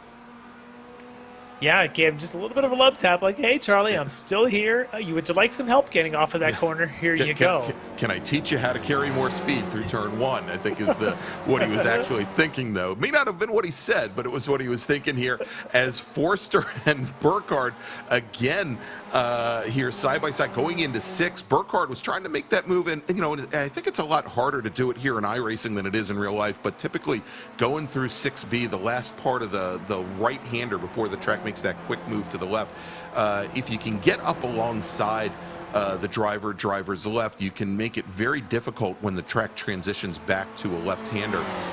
But it seems much more difficult to do here in iRacing as Burkhardt now moves to the inside, and as they do, and look at that as Zach Burke actually dropped a wheel into the grass on the front straight there, that second pack is starting to close things down just slowly. They are finally starting to maybe stay in line behind Jamison and let Jamison draw them up. Those guys, Jamison just turned, they all did basically a 19.5, which picked up about 2 or 3 tenths on Burkhardt and Forster in front of them. So yeah, they are definitely closing. They get to about that 1.2, they'll start to feel draft, and the more of this that happens, the more closely they'll pull, because going side by side through 4 is not the fast line. No, it isn't. And you know, I'll have to talk to Morgan, you know, because apparently I didn't teach him this enough in driver school earlier this year, because he was very happy. Here, let's just take a quick look back here, and this is Austin Knight coming up on Deacon Greenfield. You know, I tell you what, that right there, it's because he's got a broken toe. I know this on good information that he has broken his toe, and right there, not able to get back to the gas aggressively like he knows that he can. Car loops it. Good job of not having a bad re-entry, manages to slowly merge back into traffic, but unfortunately a couple spots back down the field. But now it's about 1.1 second from Forster in second to Huffman in third, and you can see Patry is pushing Huffman, knowing what's at stake here, knowing that maybe, just maybe, they can make a run at this. And I think even there, Forster realizing he better do the same to Burkhardt so he doesn't give up that one. It's well, we'll see, because they've been going pretty calmly through 1 and 2, and then as they come out of 3, Forster always seems to get the run and pull up alongside Burkhardt. We'll see if that happens here. Yeah, you know, and what I was saying about Burkhardt going around the outside, you know, when you're in driver schools here, you're always very happy with yourself that you can make a pass on the outside of turn 5. But Burkhardt giving a lot more room to Forster going through 5 than I think was necessary. And on the last lap, we saw Forster almost force Burkhardt into the grass, as Jamison Huffman now having some trouble. Yeah, going into 6A, and that's going to allow the 198 machine of Caleb Patry now to get by. It allows Zach Burke to get by. Hoffman lost a lot of momentum. You can see that just a little bit of a slide there entering 6 and 6A there. Just backed out of it to keep the thing on the track. Not only did he lose the positions there to Patry and to Burke, but he's about 1.2 seconds behind those guys. So he didn't just lose position. He lost exactly. You get caught out there, Larry, and the car will just get into this terminal understeer, and it just takes forever to gather it back up there and make up speed. That as those two drivers were constantly feeding in more throttle and gaining speed, you know, he was trying to, Huffman was just trying to keep the car from going into the grass drivers left over there, and you can see how much it affected him. But it looks like a little bit further back up ahead in that battle, once again, Forster was side by side with Burkhardt going through turn 1. He dropped back behind. And again, our now second and third place runners, Patry and Burke, they lost a tiny bit of ground, or at least Patry did that last lap, but still for the most part, closing things down on our leaders here. As we now had to back off a little bit when Huffman was kind of sliding in front of him. So good job there, and to keep his own momentum, to not completely lose touch with what's going on in front of him, with Forster and Burkhardt still pushing each other quicker and quicker. But right now, the pressure lies on Caleb Patry to try and close that gap. They're about 1.5 back, needs to get it down to about 1.2 to really start feeling that draft. A little bit of push from Zach Burke just might get them there in the next 2 tries, as we're inside of 8 minutes to go. All right, and as they come out of turn 10, once again, Forster with a run very quickly pulls up alongside the number 40 of Burkhardt as they come down the front straight. And once again, they're going to go into turn 1 side by side. We'll see if Burkhardt gets, looks like a little bit softer on the brake pedal. Maybe got into the brakes a little bit earlier, Larry, but not quite to threshold as he had earlier, and was able to carry much more speed out of the corner, going all the way the long way around turn 1, and actually manages to at least get half a car up on Forster. For a moment there, I thought he was going to be able to get the pass done, but now as they come out of turn 3, once again, the two drivers side by side, and if Burkhardt can get close enough, but Forster shuts the door. You know, there was that opportunity for Burkhardt to shove the car down the inside, but Forster covered it quite well. Yeah, great move there for Forster, but that just brought this into a 5-car train, as it's about 9/10 now from Burkhardt to Patry between second and third. That means we've got draft engaged, and we're going to have all 5, because I think Huffman might be the quickest car in this field, and he's sitting at the back of this, now back within draft range of Zach Burke. So with, well, we'll call it 6.5 minutes to go in this thing, any one of these 5 could end up winning this race. This is going to be a fascinating run to the finish. And by the way, I love the front of Huffman's car, the googly eyes, which I'm a big fan of, and the written in reverse, hello. Hello. I love it. As opposed to Larry, the back of Burkhardt's, and I think Patry's car as well, has Morgan's College Fund written on the back, and there's a. It's appropriate when you own a race car that your child's college fund doesn't exist any longer. Absolutely, or it's appropriate if your father rents a Spec Racer Ford and gets into a wreck and has to pay for half of it. Sorry, John, I didn't mean to tell that story. Big slide now for Jordy Fike, trying to pressure Charlie Vaccaro. He doesn't lose it entirely, but he certainly loses the momentum, and Vaccaro able to skate away there to relieve some of that pressure. But Fike, yeah, he's using all the limits of the track tonight.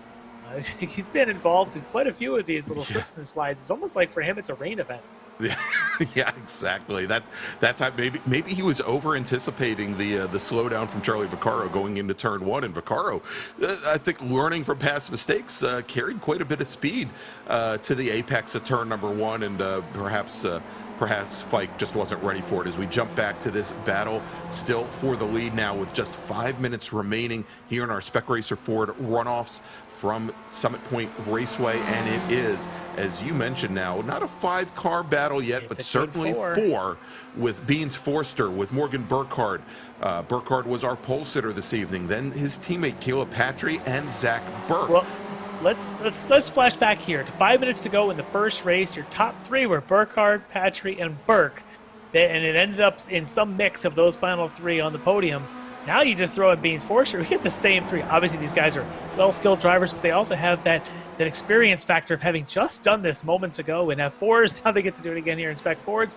Less than 5 minutes on the line. Can Patry repeat? Can Morgan Burkhardt recover and to undo what he did wrong at the end of that first race and maybe apply some lessons learned? Or can Beans Forster come in here and spoil this for all 3 of them? Ooh, wide line for Forster coming off a 6. That's going to let Burkhardt jump underneath. Can Patry take it as well? And it looks like Forster's able to recover, and also had that issue going into 6A, much like we saw with Jamison Huffman a few laps ago, but only gives up a single position here to Burkhardt, our new leader, with Forster second now, Caleb Patry sitting back in third, and Patry just wasn't in a position there to make up the ground on Forster. Look at this run, though, for Patry. I think he's getting into a groove with this car. I was wondering how long it was going to take. We know he's got experience on the sim in this car. Maybe he hasn't run it much lately, but he's got the groove going now. But it's going to be Zach Burke on the move, taking the opportunity to jump 1, not 2 positions, maybe 3, at least 2. And there we go, as Zach Burke slots in ahead of Beans Forster, now moves into second position. Burkhardt maintains the lead, Patry sitting back in third. And, you know, I think Patry mentioned it in the interview, Larry, after the F4 race. Yes, he has a lot of experience here in the Spec Racer Fords in the sim, but he is working with some new equipment tonight.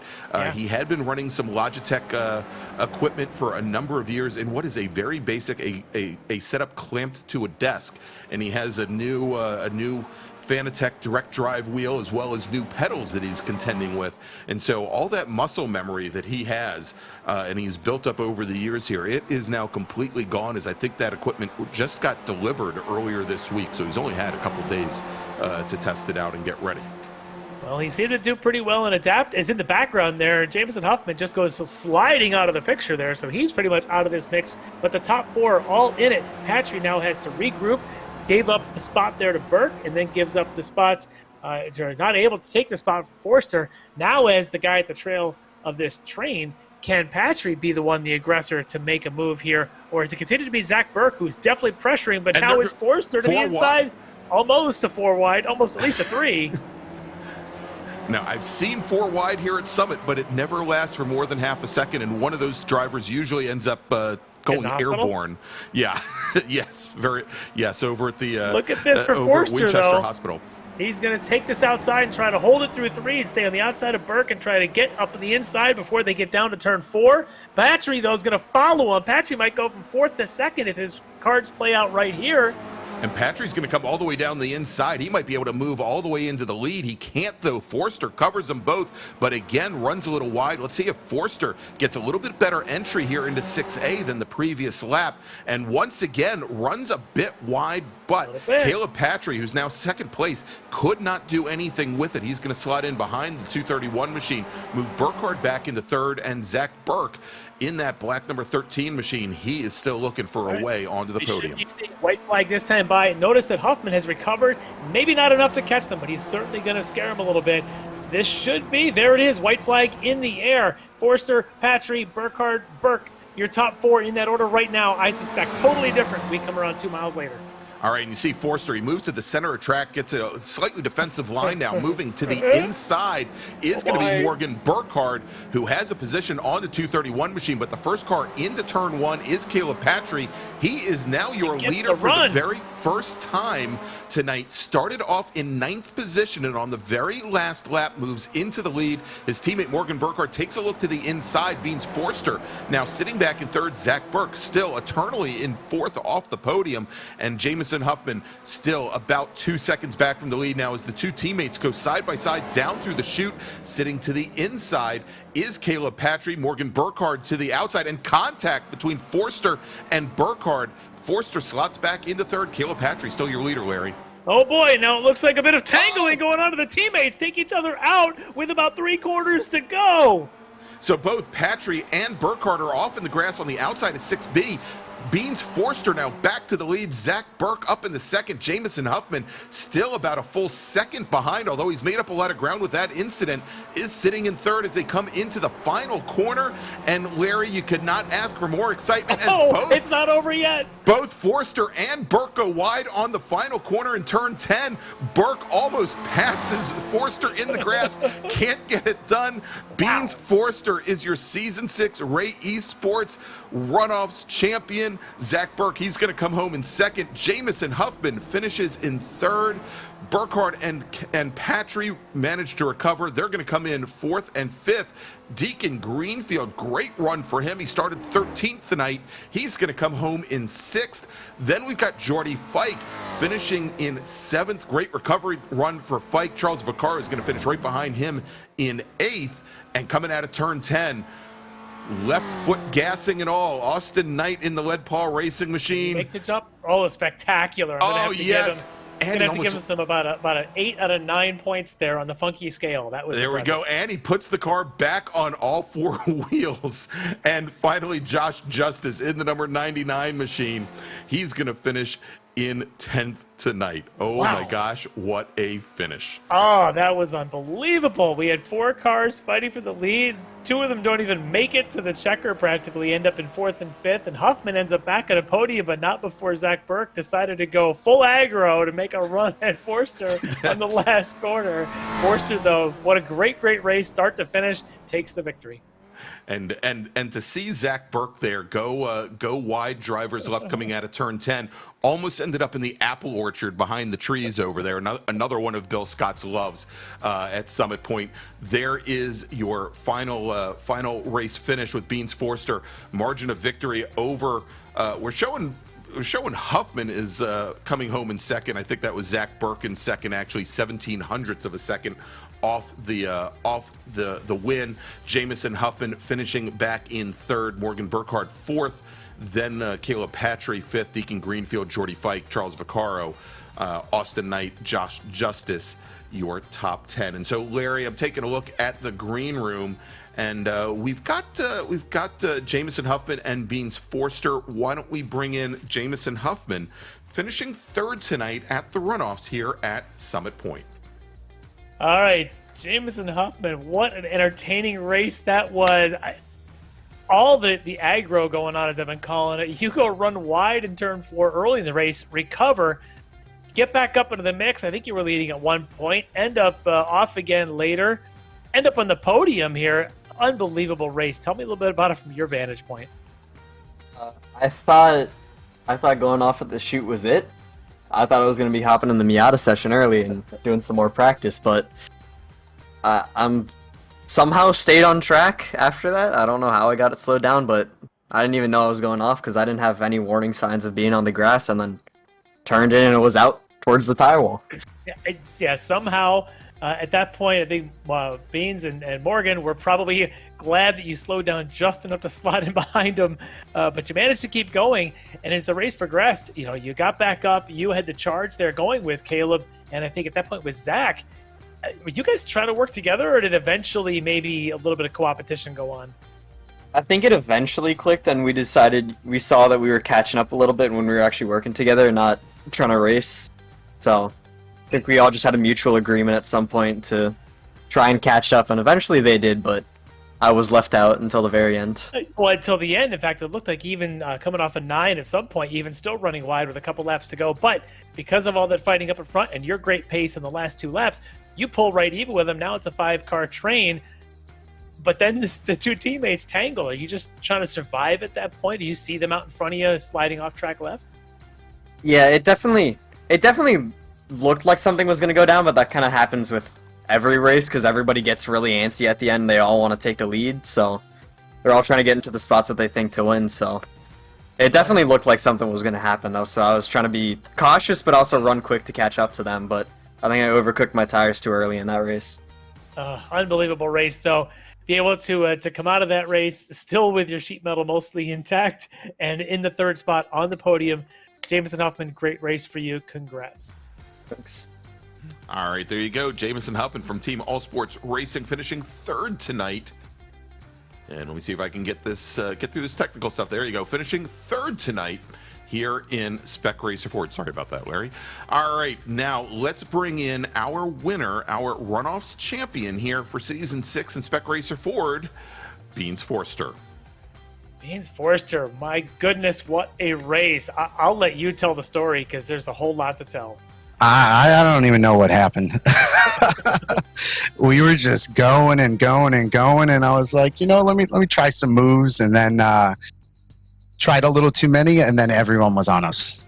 Well, yeah, you and Morgan thought maybe you guys were going to play nice, seeing that gap behind you hovering at about 2 seconds, but you were getting such a good run off of 1, you figured, why not, huh?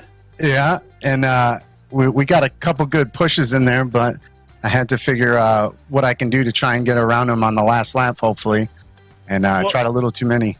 Yeah, you start the last lap. I don't know if you were in 2nd or 3rd. I'm not even sure. Maybe you were leading. I can't tell. You all go into 1. Suddenly, Caleb's on the outside, and he takes off. Now you guys are back to being a train, but you're going about 2 wide, I think, going down in through the chute. Are you thinking there's still a chance for it? You think the teammates are going to lock this up before they finally tangled? When we were going into the chute, I thought I just had to hold Zach back. But and then when I saw them bump side by side a little bit, I just dove to the inside and watched them spin. Huh. Did you lose any momentum? Were you still at that point checking your mirrors? Where's Zach? He's got to be coming, right? Oh yeah, I was absolutely looking at my mirrors. Once I saw their cars pass me on the left, I was just staring in my mirror, seeing what do I got to do to keep him back. Yeah, apparently you got to make sure that you hold off the John Deere tractor that he decided to try through 10 to see if he could catch you. But it wasn't enough. You managed to come away with the victory here tonight. I got to ask, who do you got to thank for this fun race tonight? Just all you guys. You guys have put on a great show and brought an awesome league together. And thanks for the commentating and all the ASR guys for kind of helping me out a little bit with setups and whatnot. So yeah, just thank everybody. Well, congratulations. Great race tonight. Beans Forster, your victory, your champ here in Spec Racer Ford tonight. Congratulations. Thanks. All right, there you go, everybody. Beans Forster, your Runoffs champion in Spec Racer Ford. And by the way, Larry, it may be Summit Point, it may be West Virginia, but it is not John Deere country. Bill Scott, you may not know this, Bill Scott, a very large collection of Porsche tractors. And they were for many years depth of your staged knowledge at Summit Point. Ceases to amaze. That is right. All right, so Larry, another quality race here at Summit Point Raceway, and we are going to take another break, and we're going to get set up for our finale this evening. It is Spec Miata, sure to be a barn burner. But first, before we go, if you haven't done so, please, especially after that amazing finish in Spec Racer 4, give us a thumbs up. If you haven't already subscribed to Apex Racing TV, it is time that you do so, and you might as well click on that notification bell as well. You can also find us on Twitter, on Instagram, and on Facebook by searching one word, and that is Apex Racing TV. All right, so Larry, let's take that break, and we'll be back in just a few moments with our final race of the evening from Summit Point Raceway.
Are you struggling for consistency in your sim racing? Does your iRating look like a roller coaster? If so, we have good news for you. The way to get more consistent is to first understand what you're doing differently than the professionals. And VRS is the answer. With our competitive subscription, you will have the telemetry, setups, tutorials, and everything else you need to fully analyze your driving. Our data packs and the ability to compare your driving with the best in the world will show you exactly where to adjust your inputs, change your driving line, and shave seconds off of your lap times. And our powerful and precise Direct Force Pro wheelbase and precision pedals are being used by some of the world's best drivers. All these champions agree that VRS hardware is not just the best on the market, it's also priced well below the competition. So if you're looking to upgrade to direct drive and the best pedals in sim racing, VRS is your answer. If you want to get better, get faster, and make it happen sooner rather than later, you owe it to yourself to find out why so many people are switching to VRS. You'll be so glad that you did. Visit www.virtualracingschool.com and learn why the best use VRS.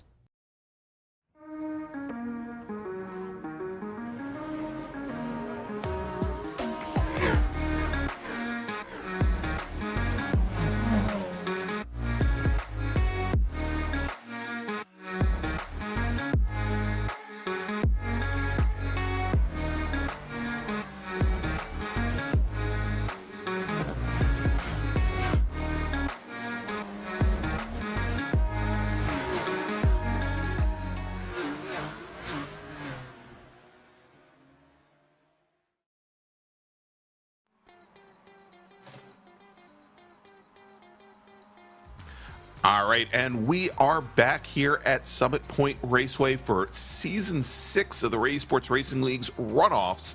And I'm Greg Ginsburg along with Larry Lefty McLeod. And Larry, 2 down, 1 to go. But I'll tell you, given the way the last 2 races have played out, I haven't had a moment to anticipate and think about Spec Miata. But now that we're here, I'm all in. This is I'm just going to go out and say this is going to be a quality race, a great race here tonight. I'm looking up and down the field as we're just a little bit over halfway through qualifying, and besides some of the folks that we've seen in the first 2 races, we have got some real Spec Miata talent here that have showed up for race number 3. We've got Ryan Maloney, who's a local hot shoe in real life. At Summit Point in Spec Miata, has a couple wins in the Mid-Atlantic Road Racing Series so far this season. Actually, just coming off a win at New Jersey Motorsports Park this past weekend. Giancarlo Schooler, who I've raced with his father for years. Amazing. Yes. I remember Giancarlo when he was only about, I don't know, probably like 4 or 5 years old. After I burned the rookie stripes, by the way. And he is currently our second fastest driver on track. And of course, we've got some of the same great folks that we had in the first couple races as well. We saw Stephen Blethen here in race number 1 in the Formula 4 race in the 150 car, while his brother Ray Blethen in the 51 machine is back out here. Again, both of those drivers they're very used to driving Mazdas at Indianapolis Motor Speedway. This past year, they qualified 1st and 3rd in the national championship runoffs in Mazda RX-8s.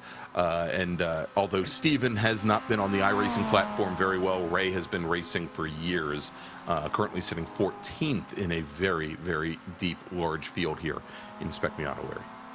Yeah, this definitely going to have some strong talent at the front of this field, which means you get to be some real calculated racing going on in terms of the moves and to put yourself in a position to win this thing at the end. I don't think this is going to be a runaway by any single driver.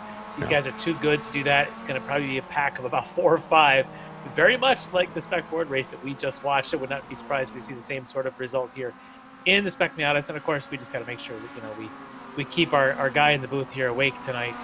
And I think the excitement of the Spec Miata race will probably do that.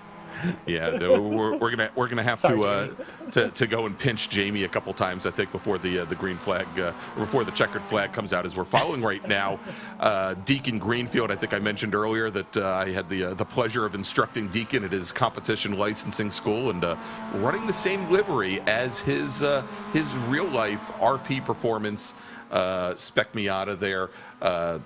Of course, he is running, I believe, the 36 car, but got the number 75 painted on the side as his real car.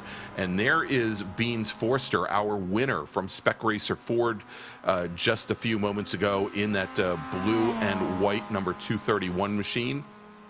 Currently sitting 8th.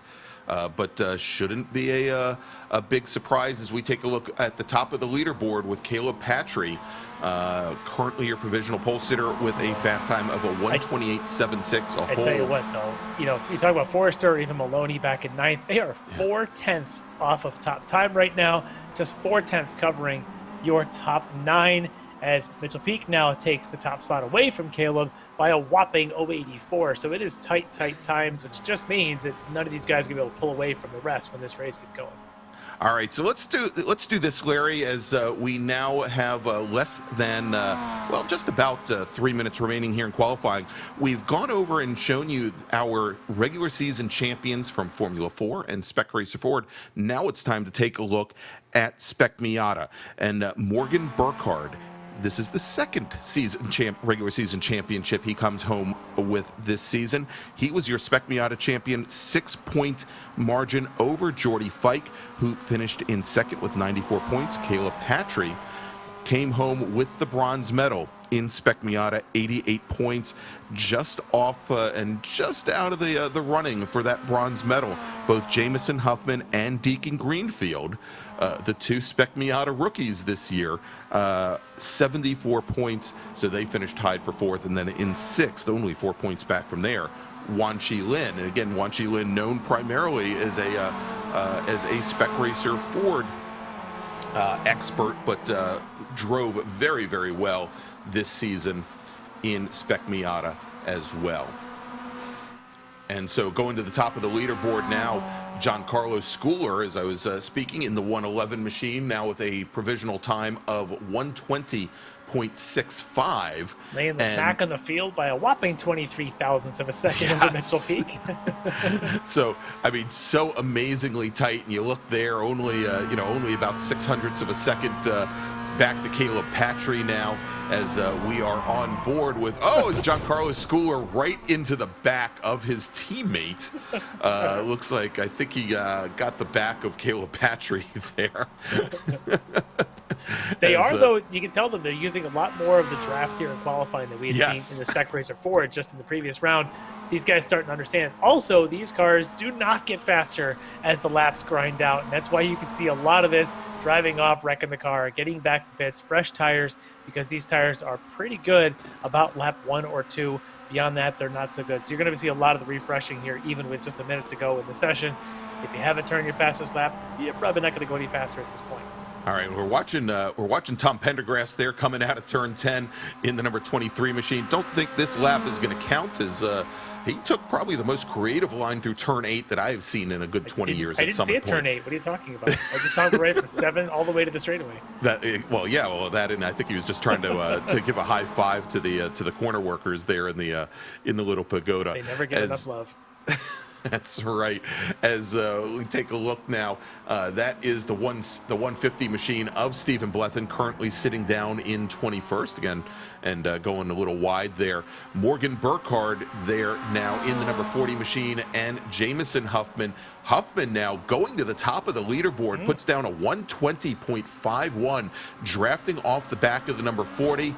The number 40 machine, much like Huffman, much like Greenfield, all painted up like their cars in real life. A matter of fact, Larry, I talked about Morgan's college fund on the back of the Spec Racer Ford.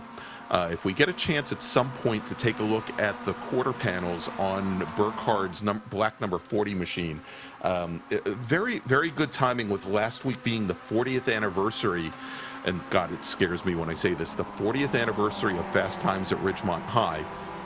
Well, on the quarter panels of Morgan Burkhardt's black number 40, their prime sponsor is Spicoli & Sons TV Repair. That is awesome. Somewhere Mr. Hand is watching with a twinkle in his eye. Absolutely, and I might add that the CRX that Morgan races in real life, handed down from his father, that has had that sponsorship on the quarter panels for a good 15 years.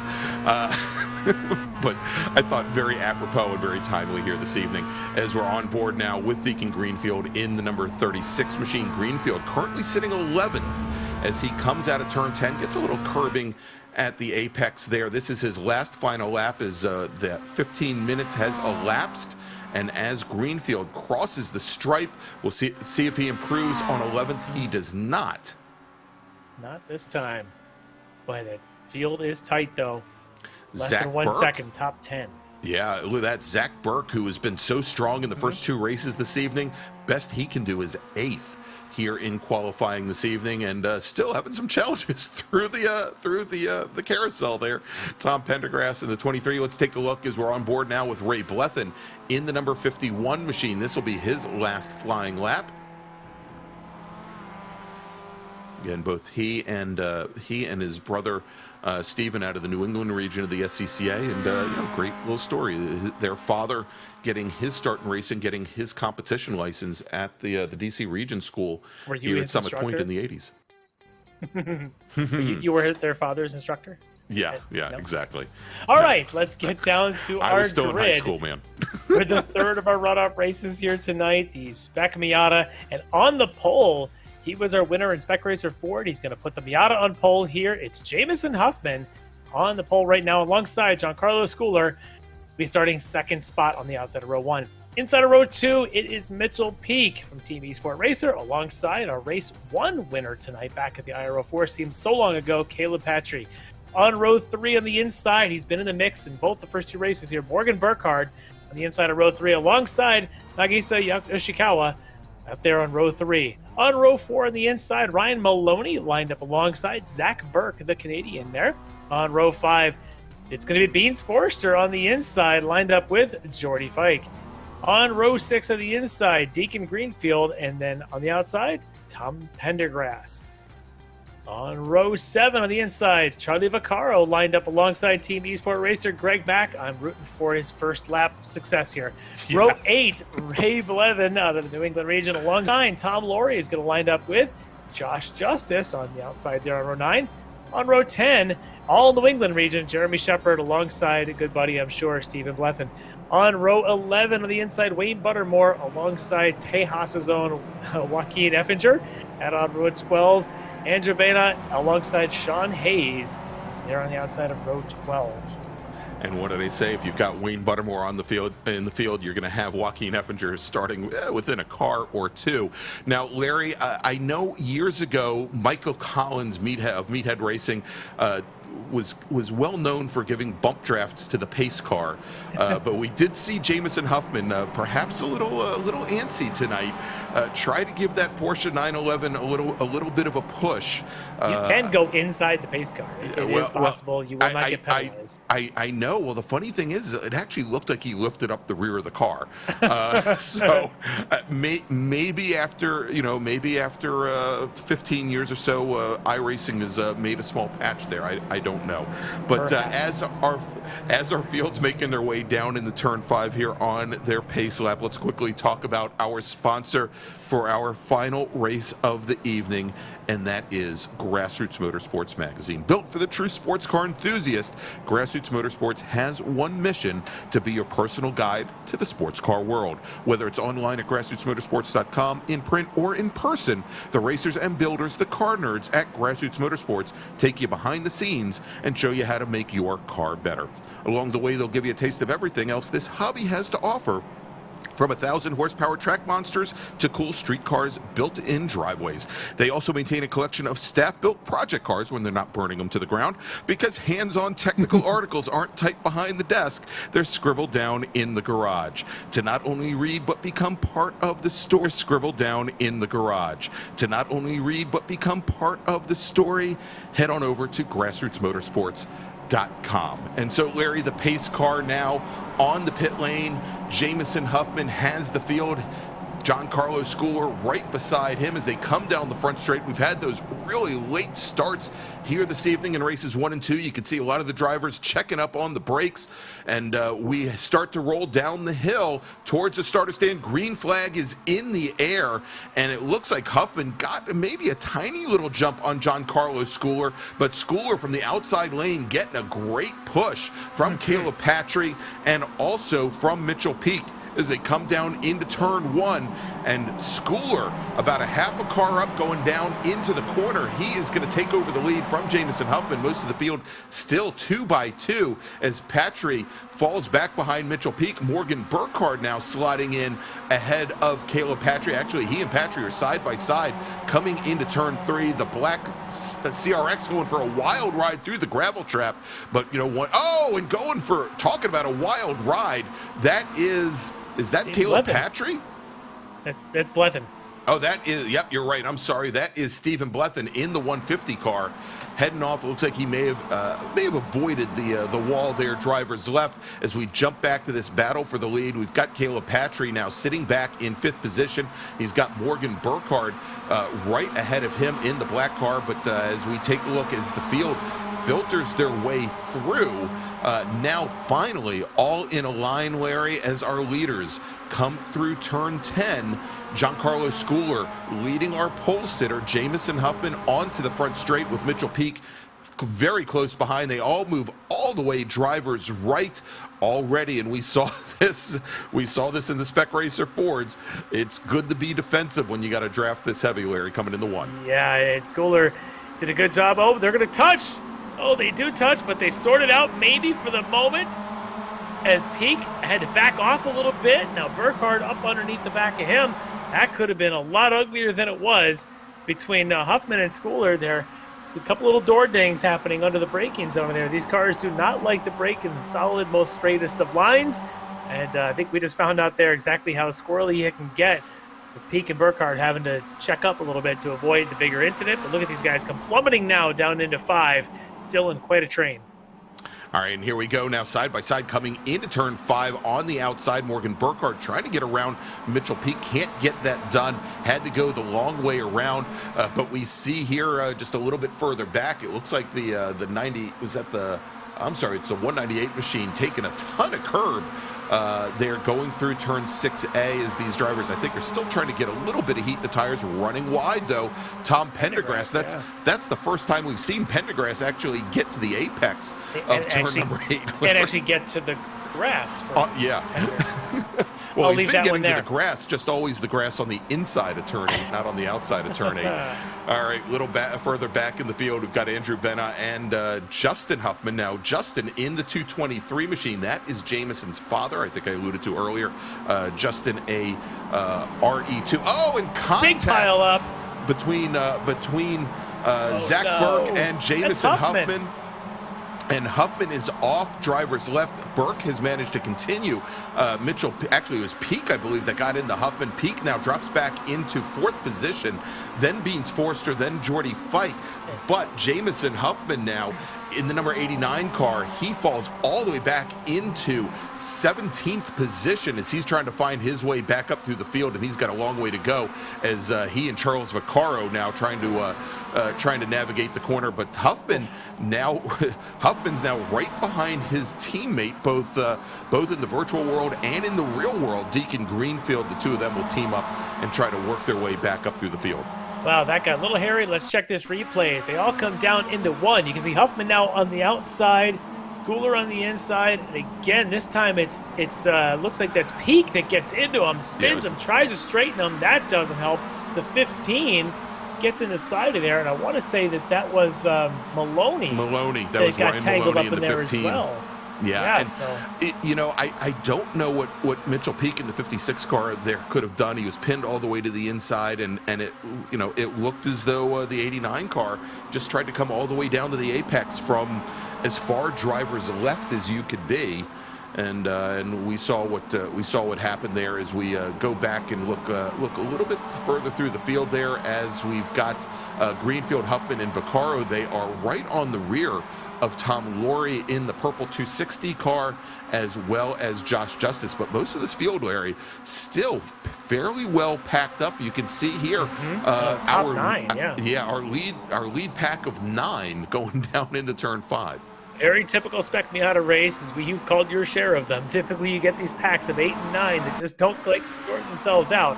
But this is Maloney. He's still slow, having the damage on the front end of that car from the turn 1 incident.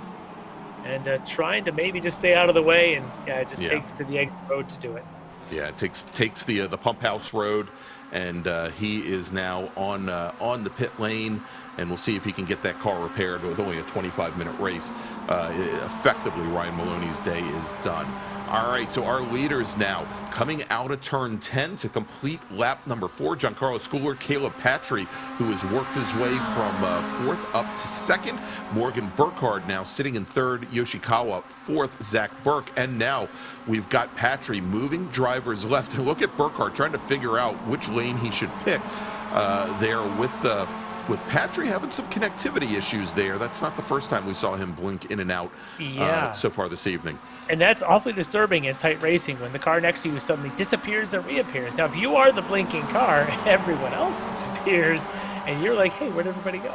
And you come back in, and luckily there's a brief moment where the cars can't technically crash in there, but it's still awfully unnerving to have a car disappear because you're not quite sure where they're going to reappear or when. Wow, look at the dicing going on there as Yoshikawa now in the middle of it trying to hold off Zach Burke. He's able to just for the moment. Yeah, late little wiggle going into 5 was just enough to have Zach Burke check up just a touch. So Yoshikawa holds on to 4th position. I was also noting Burkhardt taking the curbing, the apex curbing at turn 4 going down the chute, which is, at the time this track was scanned, without a doubt the tallest curbing on the track. I've actually seen cars back in the day flip over simply from riding up that curb. Looks like the Miatas here, they've got enough compliance in the suspension that it isn't an issue. Back in your day, those wagon wheels are still wooden spokes. So yeah, they often just tip over. Yeah. Oh my. Well, you should have seen when my girlfriend drove a pumpkin down through there. Anyway, let's see here. as now Caleb Patry attacking Giancarlo Schooler from driver's left, and we do have a new leader here on lap number 6. It is Caleb Patry, started 4th, now up into the lead, running wide. Josh Justice in the 99 machine. That's going to allow Jamison Huffman and also Deacon Greenfield by. It's also going to let Charles Vaccaro by here, and that is the battle now for 13th That is position. a wide run. This can't turn out good. And I want to say it's Mitchell Peak, and it is. And that wasn't Yoshikawa, that was Tom Pendergrass, I think. Yoshikawa got the hit there as he Yoshikawa in came the back 98 on. machine. So, yeah, unfortunately, just like we'd seen in one of the earlier races, where I believe it was Jamison Huffman that managed to do it and survive. In this case, it's Mitchell Peak, and here's the replay. Mitchell coming off the run through 3, heading down to the shoot, and he's just on the outside of Yoshikawa. And look at it, same thing we'd see from Huffman. Gets a little bit of it grass, doesn't turn in. Now they collide, and there's nowhere to go. Oh! Wow, how did was that the Pendergrass? That was Pendergrass directly behind. Forster. Oh no, you're right. That's a 231 machine. Directly behind the Team Esport Racer machine. I don't know how they did not touch, but it has opened up that mid pack considerably. But look at this, Larry, now pushing his way through turn number 1. Morgan Burkhardt pushing Giancarlo Schooler past Caleb Patry as they head down the run into turn number 3. And giving a little bit of coverage to Schooler now as Burkhardt and Patry side by side coming down the corner.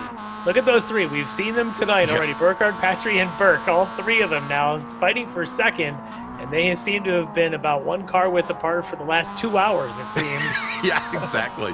Doesn't matter what cars they're in. No wings, spec racers, doesn't matter. Full body cars, doesn't matter. Burkhardt, Patry, and Burke are going to find each other. And Beans Forster just behind them as well was part of that pack. Yeah, he's coming up into that pack, even though he just had to deal with that incident coming through the chute a lap ago. He's closing things down on our top 4 drivers, starting to leave the group behind, though, led by Pendergrass, Fike, and Yoshikawa off in the distance.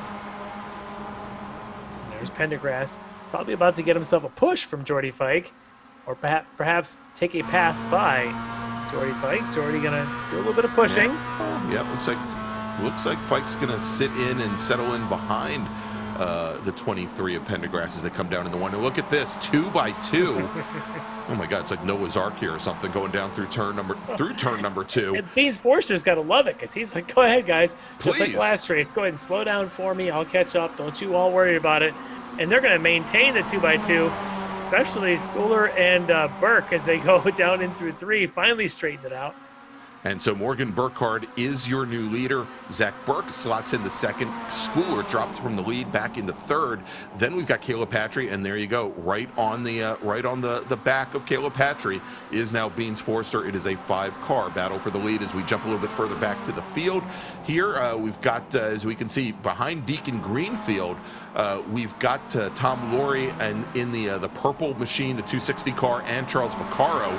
And let's add Josh Justice on his recovery run into that mix as well. Oh, getting a lot of curb there. A lot of curb. Deacon Greenfield.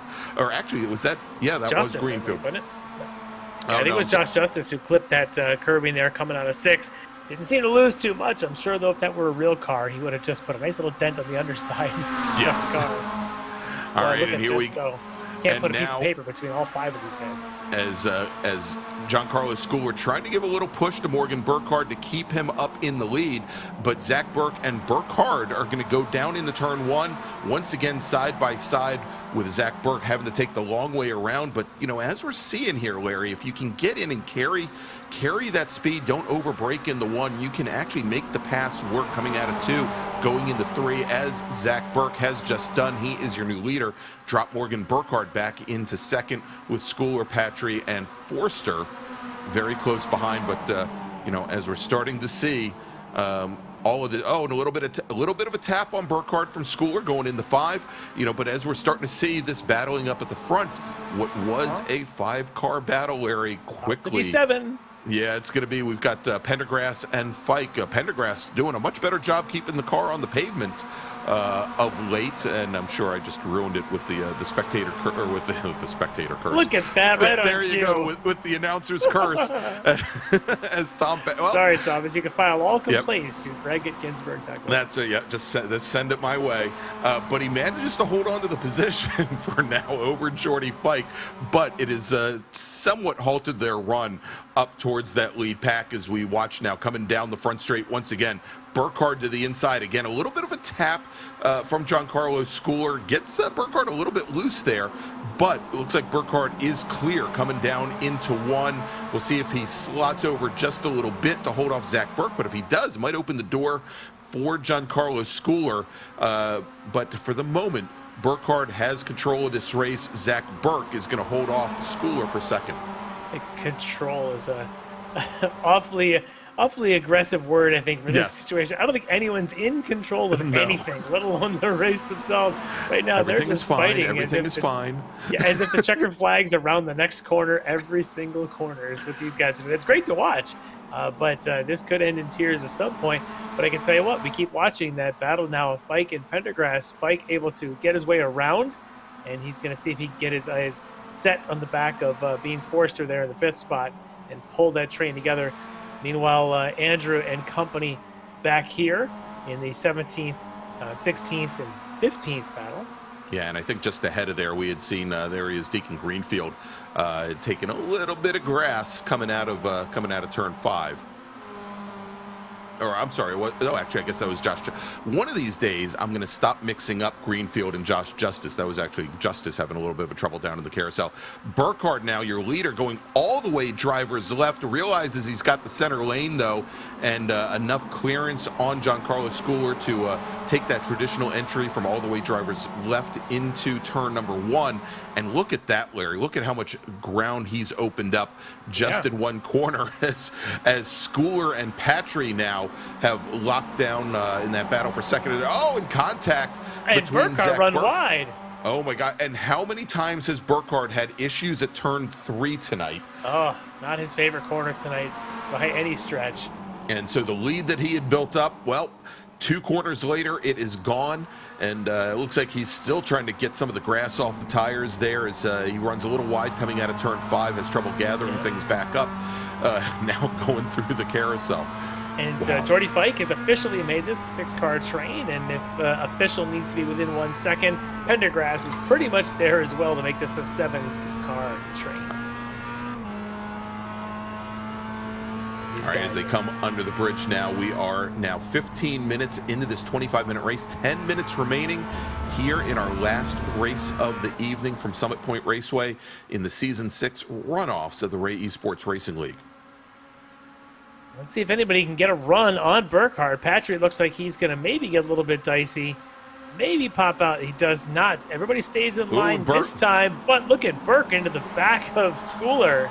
I think, Larry, they're all ending up under braking, getting into the cars ahead. It looked as though instead of seeing that typical separation at about the 600-foot mark that you would expect between Burkhardt and Patry, saw a little bit of a wiggle from the back of Burkhardt's car, and Patry was still locked in under the nose. I think it might have given him an extra 5 feet of push there into the braking zone. Just watching these guys go crazy. And Zach Burke now staying track left, trying to tuck inside there, hold the position. He's currently in 4th, trying to see if maybe he can make a move on Schooler. But again, with the way this train works, you're not going to be able to make too many moves except for going into 1 or maybe going into 3 if you have the move already started. But right now, you got to set it up. You got to get the run off at 10 if you want to make a move. Burke looking quick right now. Would not be surprised to see if he's the aggressor here one of these times down the front straight. And so, Larry, something that I've noticed the last 2 laps, and we taled about this last race, and what is the... Oh, and running wide coming out of turn 10 is Zach Burke. But as we saw at the end of the Spec Racer Ford race, you can keep your foot in it and not lose a lot of momentum there. Although we're now seeing Beans Forster jump to the inside to try and take over the position from Burke as they head down into turn 1. But what I was going to say Larry, and we talked about this in, I think, the Spec Racer Ford race, is that entry down the hill going into turn 5, and how the folks that don't necessarily know Summit Point, they will keep the car driver's right and take that traditional outside to inside. And Burke once again runs wide. Take that line. But I've seen now the last 2 laps where Giancarlo Schooler has tried to run underneath Caleb Patry. That time he doesn't do it. And Burke spins. Looks like he had gotten to the back of Forster. They were awfully close a couple of times. Burke taking that line you were just describing, which makes you nice and fast coming in. Looks like he carried a little bit too much into the back of Forster, but it's Zach Burke that ends up taking the brunt of that hit. He's the one that spins. Let's catch a replay here on board now with Burke coming in. You can see he's got Beans Forster and the 231 in front of him. He comes in a little too hot, taps into the backup, and round he goes. Yeah, and so Forster was already there, and then it looked like he was still trying to get his braking done into the corner, and the rear end goes around on him. And so that moves now Zach Burke to 8th position, oddly where he started this evening, and he still has about 7 minutes to work his way back up to the front of the field as Burkhardt, Patry, Schooler, and now Beans Forster in this battle for the lead. A little bit further back, that is this time, I'm sure it's Deacon Greenfield in the number 36 machine and Charles Vaccaro. This is the battle for 12th as Greenfield gets the pass done. Vaccaro, though, trying the over-under as Greenfield runs wide. Let's take a look now here. This is Andrew Benna, and Larry, this is kind of like the line we saw Benna take coming down through the chute in Spec Racer Ford. He just can't seem to keep the car on the track. I tell you what, Andrew, putting on a display. I'm not sure what skill he's trying to demonstrate, but it's a good one, as he is definitely far from NASCAR in that last couple of corners. Finding the tire barrier, if it were NASCAR, would be full course caution or even a full red right now. But it's not. It's iRacing, it's road racing, it's club racing. The race continues, but Andrew Benna does not. Yes, far from NASCAR and apparently far from the checkered flag. So now coming through turn 10 onto the front straight. This year at BIR. But okay, I know. As Morgan Burkhardt now is once again your leader ahead of Caleb Patry, Giancarlo Schooler. And we'll see now as Patry moves to the inside on Burkhardt. This is the one time that Burkhardt did not try to cover down to the inside as they were trying to work their way past slower traffic.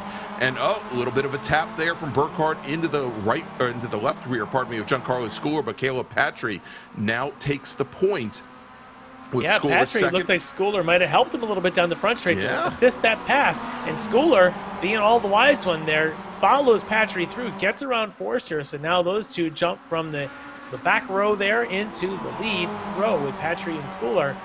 As this little battle continues here, Zach now on the recovery, trying to get around Yoshikawa. Looks like he's still not quite finished the pass as he goes diving now into 5. Looks like maybe here he'll finish that pass, but he's got a long way to go if he thinks he's going to have a chance to win this race with just 5 minutes left. All right, and there you go, going into turn 5 just behind him. Ray Blethen in the 51 car, Jamison Huffman. Huffman trying that outside pass and finding out what happens when it goes wrong. You end up in that little dirt patch there on the outside of 5, and you lose a ton of ground.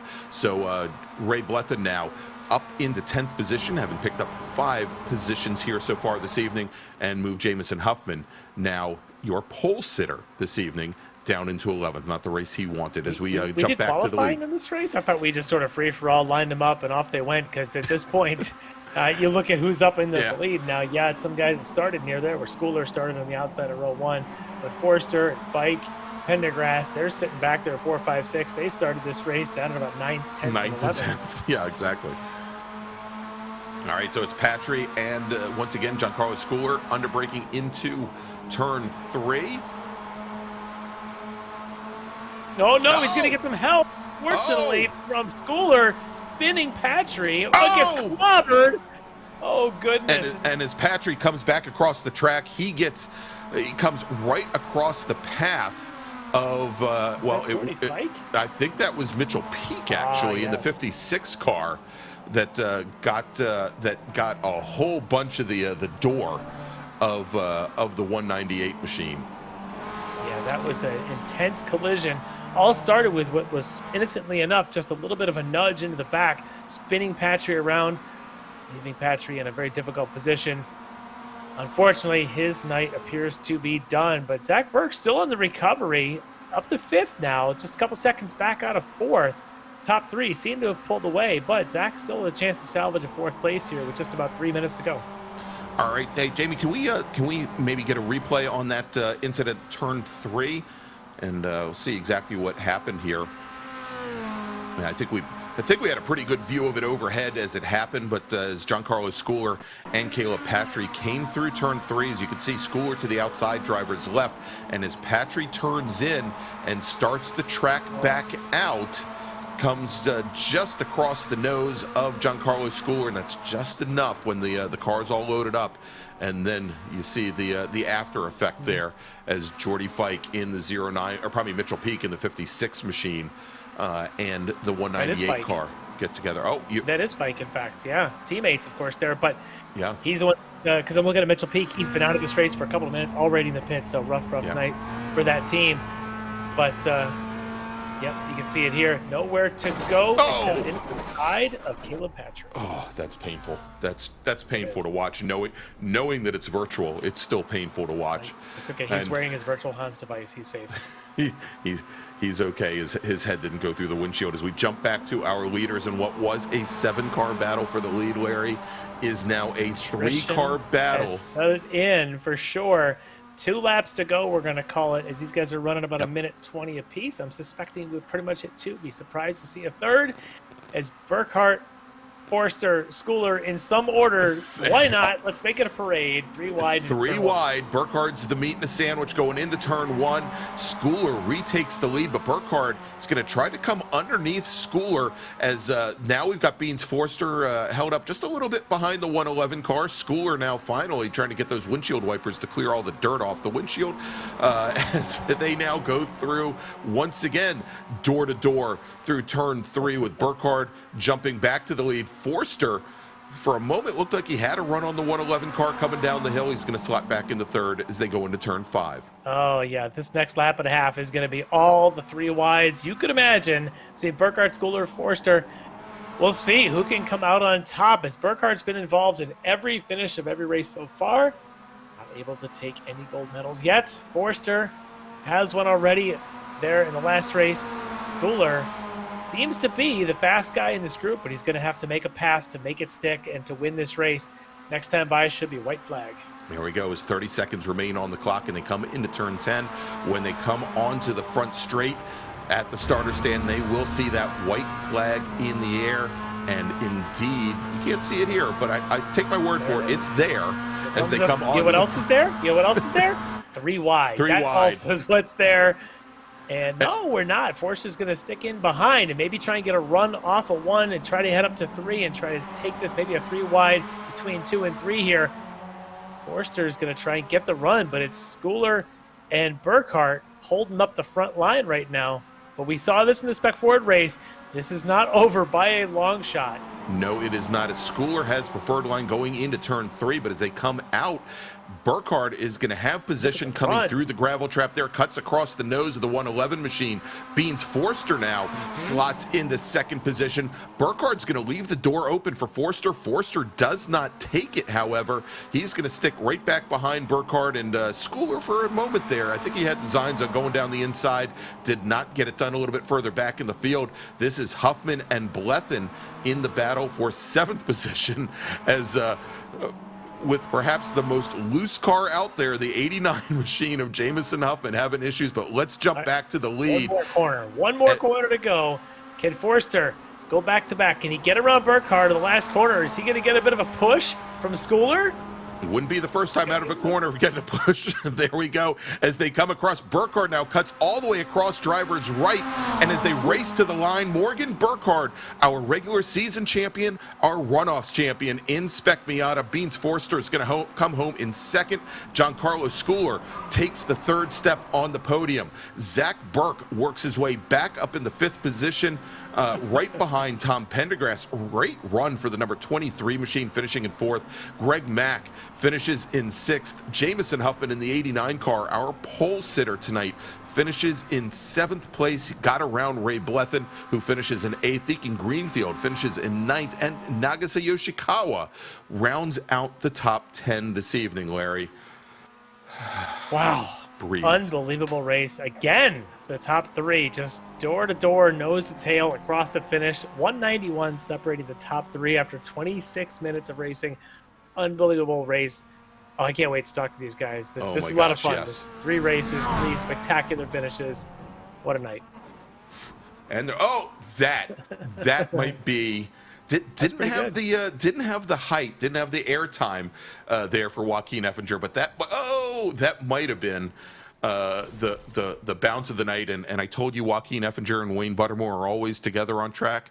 Come together ladies after and gentlemen, that ladies and gentlemen was my proof. All right, we've got our top 2 finishers sitting in the green room right now. Let's bring in our Spec Racer Ford Runoffs champion, but finishing 2nd tonight in Spec Miata, Beans Forster. All right, Beans Forster, as if the Spec Ford race wasn't any good. You follow it up with this, come home in 2nd, but what a race. Tell me a little bit about it. Do you have any energy left? No, I'm dead. So, yeah, unbelievable race. The whole race was just tooth and nail, fighting. You're in the middle of it. Do you have any recollection of all of it, or is this point just 25 minutes a blur of Miata? No, I definitely just forgot how I passed on that last lap. That was some of the most intense racing and so much fun that I've had on iRacing. Tell me a little bit what it's like to race against these guys like Caleb Patry, Morgan Burkhardt, Giancarlo Schooler. What's it like going into corners with these guys and the trust that you've got? I remember like 6 months ago that I was nowhere near these guys. And now that I'm able to hang with them and fight with them and beat them at times, I just, words can't even describe it. Well, you did a great job tonight, obviously with a win earlier tonight, but coming back and putting it up onto the 2nd step of the podium. Definitely going to make the Team Watson Racing proud for your result tonight here. Just barely on the heels of Morgan's victory, but for Beans, great race tonight, and congrats. Thank you, guys. All right, everybody, there you go. Beans Forster coming in 2nd tonight in Spec Miata. And so let's now move over to Morgan Burkhardt. He was our regular season champion in Formula 4. He was our regular season champion in Spec Miata, and he is your season 6 Runoffs champion in Spec Miata, Morgan Burkhardt.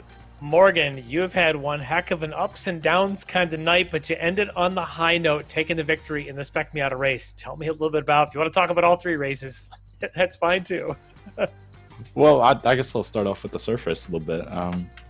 With the, it's a bit of a blur actually. I don't really remember what happened. I just remember fighting with Beans to try and bring Caleb and Jameson back into it, and then that kind of blew up in my face. And yeah, but that was fun though. You come back here in this race and just fighting the entire time, whether it be with Beans or Giancarlo. You had Caleb again in the mix in this race.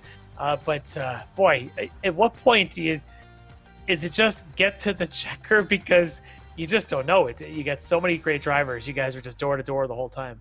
Yeah, I mean, in qualifying, it was kind of a toss-up. It's just like, if you're inside the top 10, you're going to stay in the lead package. It was kind of that close, and the draft is that powerful that you just have to stay in the top 10 and kind of conserve the car. And I got really lucky to get around Jameson and Mitchell in turn 1 at like lap 3 or 4.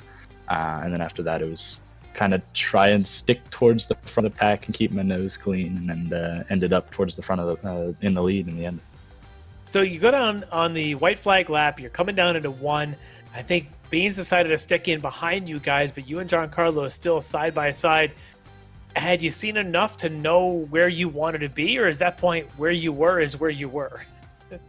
Well, I've raced here enough in the real world and on the sim, and I've grown up here. I've seen everybody do it a billion times, so I know kind of what works and what doesn't. So I put the car where I wanted it to be, and it turned out well. So it's a very difficult corner to do, turn 1, especially with a pack of 3 cars like that. If you place the car right, then it's very difficult to get around. Yeah, great job there, able to hold off at that point Giancarlo, and then of course Beans makes the run through a 3 to get by him. You got to be watching your mirrors though on the second half of that lap to see which way is Beans coming at you, aren't you? Yeah, for sure. After I kind of tried to cut him off into 4 a little bit, make that hole go away pretty quickly after he got around JC, and then cover a little bit into 6, but not screw up my run out of the carousel and up the hill. And I was worried that he was gonna try and take it under the bridge, but I was enough towards the middle that it didn't look very good, and then I managed to get a good enough run out of turn 10 to beat him to the line. Yeah, unbelievable race. 3 unbelievable races. You end up taking the win here in the last round in the Spec Miatas. Unbelievable. And really, what a great season for you here. Anybody want to give a special shout out and thanks to some of the success here tonight? Well, I'd definitely like to thank the rest of the Hardpoint by Delta Sport team with JC and Caleb coming out and racing tonight, and the All Sports team, of course, for filling in, and everybody coming out and just, having really great races and stuff like that. So Stevie and Greg for setting up the league, making all this possible, and Greg Ginsburg and Larry and the whole broadcast crew for putting all of this on and making it all look pretty. And then, yeah, my parents for setting up and giving me the tools that I need to do this. Yeah, unbelievable season for you, and what a way to wrap it up with the win here in the MX-5 Cup cars at the Runoffs Championship. So congratulations, Morgan, on this victory, and time to go savor this one. Thank you. All right, everybody, there is Morgan Burkhardt taking home the win here in Spec Miata, and it looks like we had Giancarlo Schooler jump into the green room for a moment there. Unfortunately, we're not going to have time to get to Giancarlo, as we do need to start wrapping the broadcast up here. But Larry, a great evening of racing, and when I said at the beginning that we were looking for quality, I think we got it tonight. Yes, and Bill Scott would be proud of what happened at his Summit Point Raceway here this evening. But as we finish up Season 6 and the runoffs here tonight, the action in the Ray Esports Racing League does not stop. Jamie, if you could go ahead and throw that graphic up on the screen. Although they are not going to be broadcast for the next 4 weeks, we are going to be holding the SCCA virtual runoffs at Virginia International Raceway here in the Ray Esports Racing League. Next week, August 30th, we're going to have the GT4 cars and Spec Racer Fords. Then the Formula Vs and GT1s a week after that, September 13th. Tuesday night, the Mustangs, and then the TCR cars, and then we're going to wrap up this little fun season within a season with Formula 4 and MX-5 on September 20th. And then right after that, Larry, you and I are going to meet at the Real VIR for the SCCA's National Championship runoffs. If you would like to take part in any of these 4 weeks of races, all you need to do, reach out to the Ray Esports team at rayesportsracing.com. There are a couple of requirements there. We need you to either be an SCCA member, or you need to make a small donation to the SCCA Foundation, and you do need to have a D-class license from within iRacing. But that's a pretty small bar to hurdle. Greg. Even you could do that. Even I could do. Heck, I even have a C license. So there you go. Look at that. All right. So for Larry McLeod, for Jamie Fluke, I'm Greg Ginsburg. We're going to see us very soon for Season 7, and we want to thank you for joining us here this season. And again, if you haven't done so, we saw Stubby told you to do it in the chat. Go ahead, give us a thumbs up, and go ahead and subscribe to Apex Racing TV. We'd love to have you and your friends see more events on Apex Racing TV. So have a great evening, everybody, and we'll see you very soon. Are you struggling for consistency in your sim racing? Does your iRating look like a roller coaster? If so, we have good news for you. The way to get more consistent is to first understand what you're doing differently than the professionals. And VRS is the answer. With our competitive subscription, you will have the telemetry, setups, tutorials, and everything else you need to fully analyze your driving. Our data packs and the ability to compare your driving with the best in the world will show you exactly where to adjust your inputs, change your driving line, and shave seconds off of your lap times. And our powerful and precise Direct Force Pro wheelbase and precision pedals are being used by some of the world's best drivers. All these champions agree that VRS hardware is not just the best on the market, it's also priced well below the competition. So if you're looking to upgrade to direct drive and the best pedals in sim racing, VRS is your answer. If you want to get better, get faster, and make it happen sooner rather than later, you owe it to yourself to find out why so many people are switching to VRS. You'll be so glad that you did. Visit www.virtualracingschool.com and learn why the best use VRS.